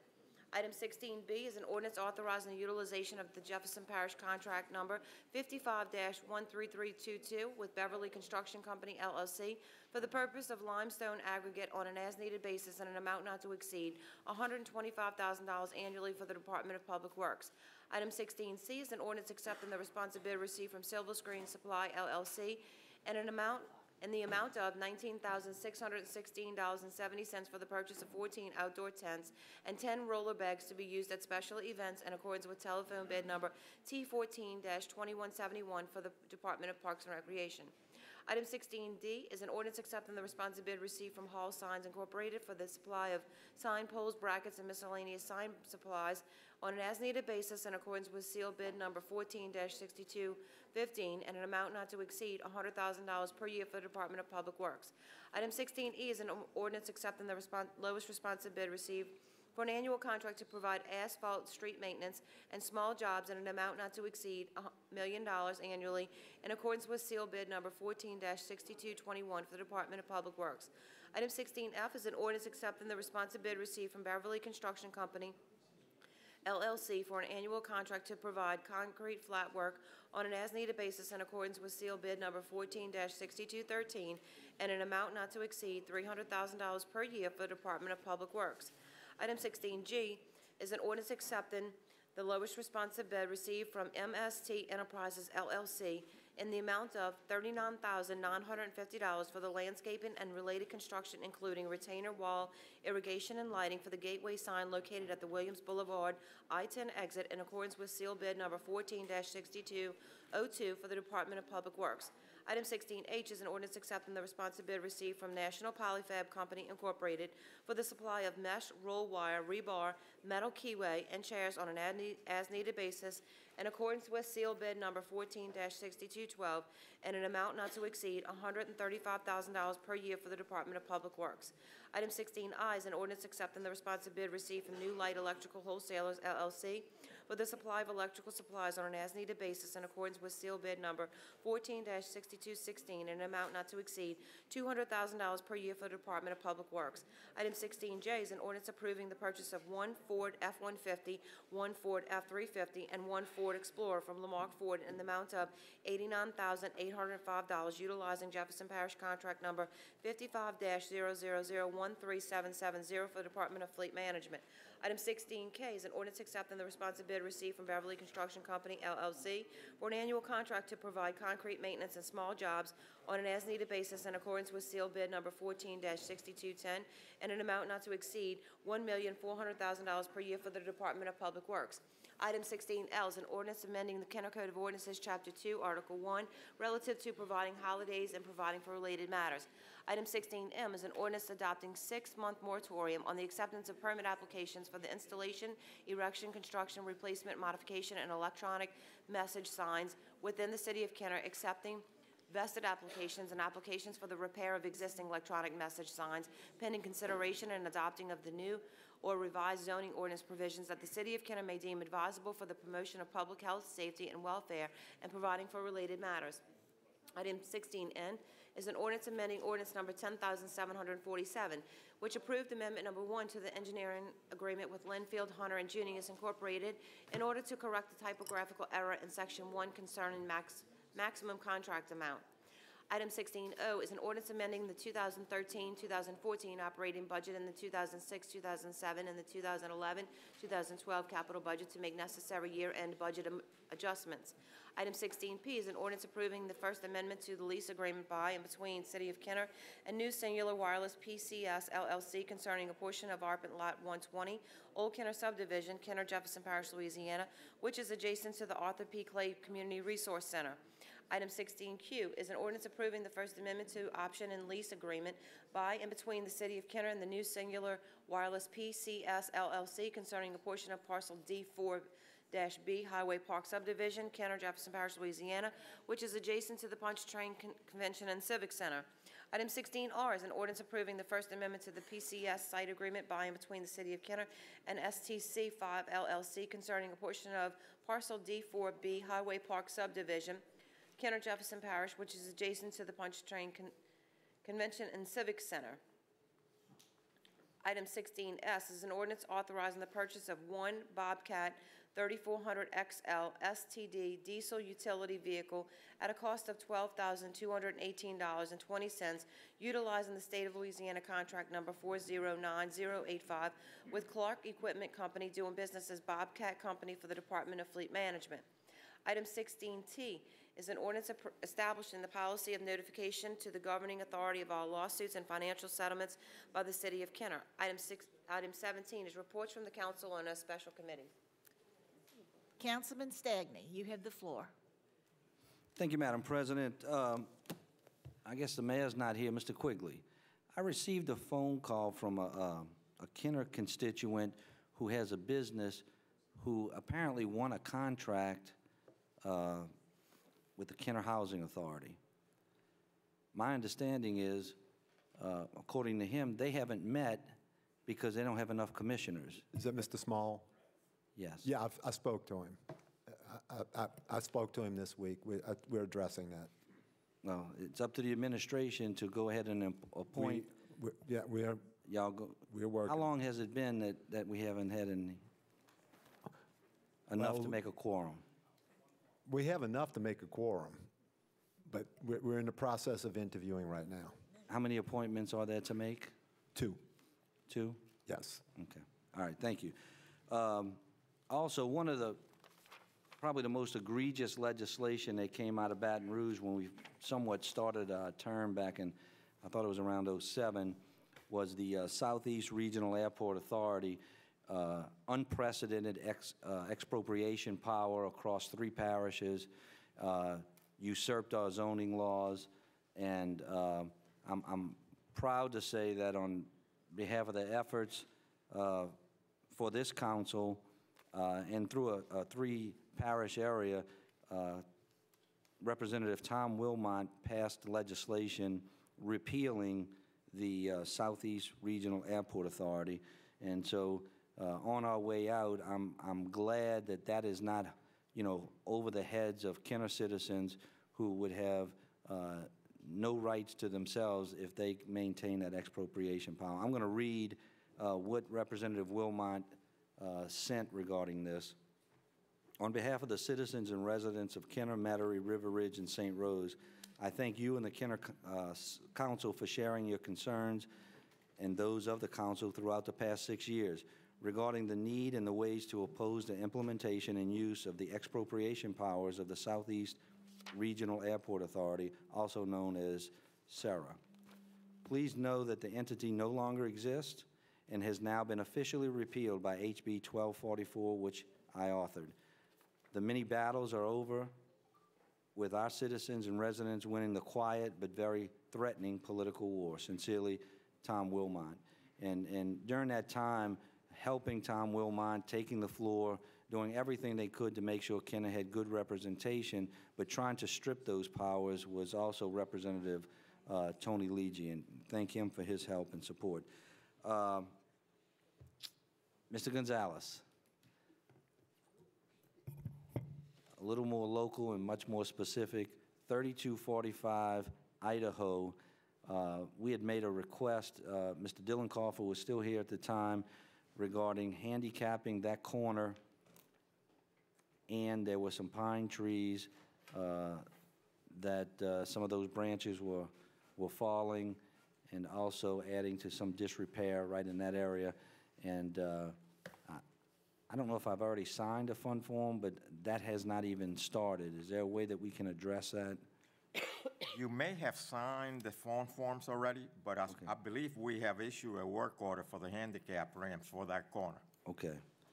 And if we don't take down the little pine trees that are causing some of that unlevel corner, I think we're going to, in a very short period, experience the same problems that we're experiencing today. Well, the little pine trees are big pine trees. We have looked at them, okay? They're all healthy. They really not presenting a problem with the sidewalk, so we can accommodate the handicap ramps without having to cut the pine trees. Well, the branches falling, is that normal? Or if there are any branches falling out there, we would take care of them. But, the trees have been inspected. They have been declared to be healthy. There are a number of electrical lines and communications lines embedded within those trees. We can't justify cutting the trees right now based on their condition. And those trees are also adding to the unsafe sidewalk that goes from the corner in front of the household as well. Did you notice that? Well, I inspected the area, and all I can tell you are that we can accommodate the handicaps ramps without impacting the trees. Okay, I'll bring some pictures next meeting, and you can tell me whether you think the sidewalk is safe, number one, and whether those trees are healthy. And who did we get the report from? Scott Broussard. And he has a degree in, what was his degree in? He's studying landscape. No, he is a landscape architect. Right. But who do we have that checks those trees? Isn't there a certain designation that, not an architect, but a we have an arborist from Jefferson Parish. Okay, that can we get a can always report? bring in, okay, to, help us with, preparing a report or to tell us where a tree has problems or not. And there often we use this arborist from Jefferson Parish as part of a cooperative endeavor agreement that we have with the parish. Okay. If I have to bring him in, I'll bring him in, but, right now, based on the report that I got from Scott Broussard, those pine trees are healthy. I mean, there are no signs of decay from my point of view, and I'm not an arborist, but I can always bring the arborist in. Yeah, if you could do that, I think the homeowner there would appreciate it, and I think it would satisfy a lot of concerns. Also, we're doing a significant amount of street work in the Morningside Park area from West Metairie to Airline. When we do street panels that touch a corner, aren't we handicapping those corners at the same time? We're supposed to, yes. All right, I'm going to send you a couple of street corners in that area that we've done the street, well, we've mapped out doing the street corner, and it doesn't appear that the sidewalk handicap corner is being addressed at all. Yeah, So I'll you can get send me you an those email on those corners, we'll go ahead and make arrangements to accommodate the handicap ramps. And one area where we did some work was on Main and 25th, and it looks to me the only thing lacking in that area is the striping. Are we going to go back out and stripe that area? The crosswalks? Yes, That's by the Kenner Discovery School? Yes, we are. Okay, what's the time frame on that? All depends on the work orders that we have in place right now, but we will try to accommodate it within 2 weeks. Okay, thank you, Mr. Gonzalez. Thank you, Madam President. Thank you, Mr. Stagney. Councilman Denopoulos, you had the floor. Thank you, Madam Chair. Mr. Gonzalez, I just need you to probably take a check and run down Woodlake Boulevard on that force main that's being done. There's still a couple of open panels that have not been cemented in, and they did a bunch of them, and then there's just, I know there's one, that they haven't done it, maybe because of the proximity to where they're putting the new substation in, but there's one that's closer towards the entranceway that I can't figure out why that street is still open there. And maybe you can ask the contractor and see, because they probably did about 5 or 6 openings, and they just didn't close that one. And I couldn't explain to the homeowner why, but I told him I would check into it. That's a sewer project on Platt? Yeah.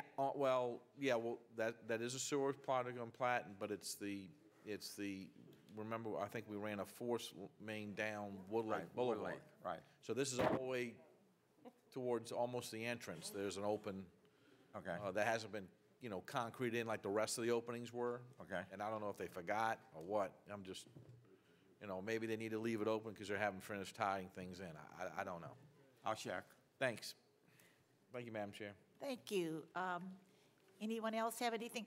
Miss Natalie Newton, would you tell us what's going on in Rivertown this weekend, please? Yes, tomorrow we have the kickoff to Main Street celebration. The Lieutenant Governor will be here. a little bit before 6:30 when the Yap Pack kicks off everything. There will be a toast of some sort or a celebration kickoff, and then at 8:15 we'll have band camp. It'll go till about 10 o'clock. We hope everyone will come out. So we hope to see people out there. Hearing no other ones, move on, please. Yes, ma'am. Item 18 is new business. We have none.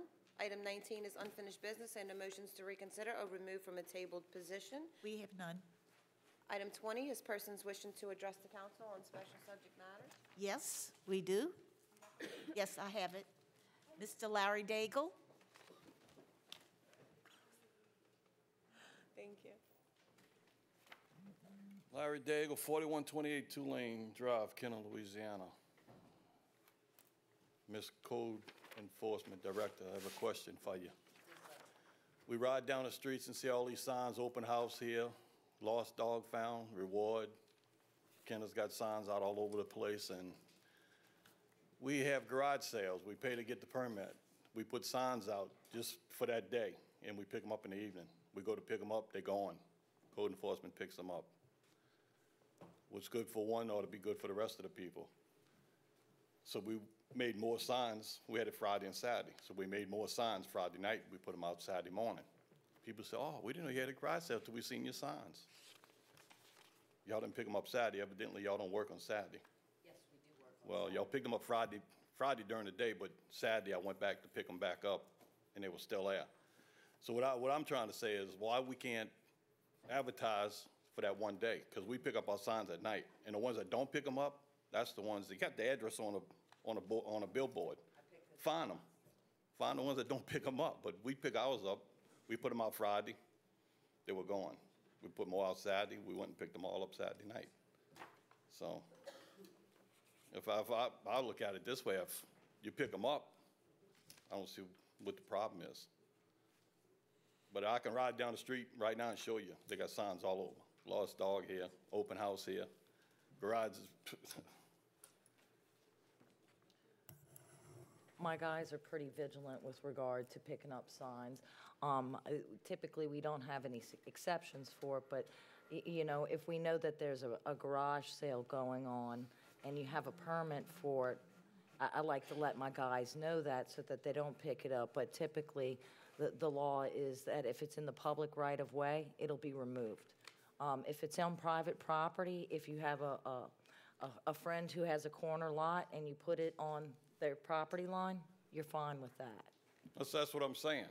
The public officials can put signs anywhere they want. I still know where they got signs at for election day that are still sitting on. I'll be contacting those officials to make sure that they remove on telephone their poles, signs. lost dog.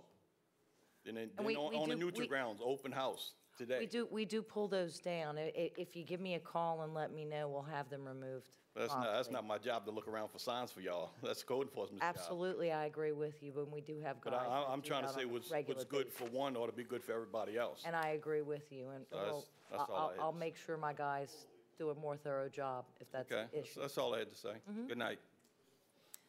Thank you, Mr. Daigle. Mr. Al Morello. Al Morello, 4260 East Loyola Drive, 5th District, 42 years. I got a response for some comments that was made in here at the May 1st meeting.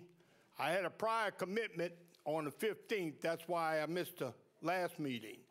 So I want to direct this first response to you, Michelle Brannigan. At no time during my talking points that I say people didn't have a right to sit home on Election Day. Well, when they do, I will always exercise my right to voice my opinion. Now, I see the mayor is gone. This next response I have is for him. So I don't get to respond when comments are made at the night of the council meeting because of you all's rules and regulations here. So I'm going to go ahead on and make my comments even though he's not here, and I'm sure he'll review it tomorrow. First of all, let me say, at no time was there reference made to the mayor's affiliation with the military.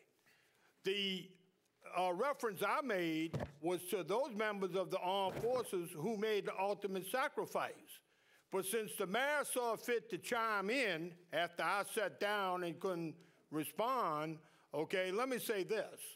Anyone who enlists in the military, first thing they do is they take an oath to uphold and defend the Constitution. Let's see something now. Let's go over some facts. A private detective was brought in here for the purpose of unwarranted surveillance of our employees. And it may have been expanded to include non-employees as well.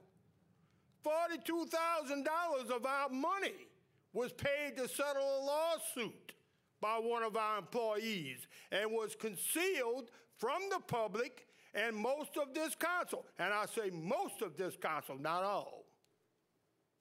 Now, having said that, I want to say this also.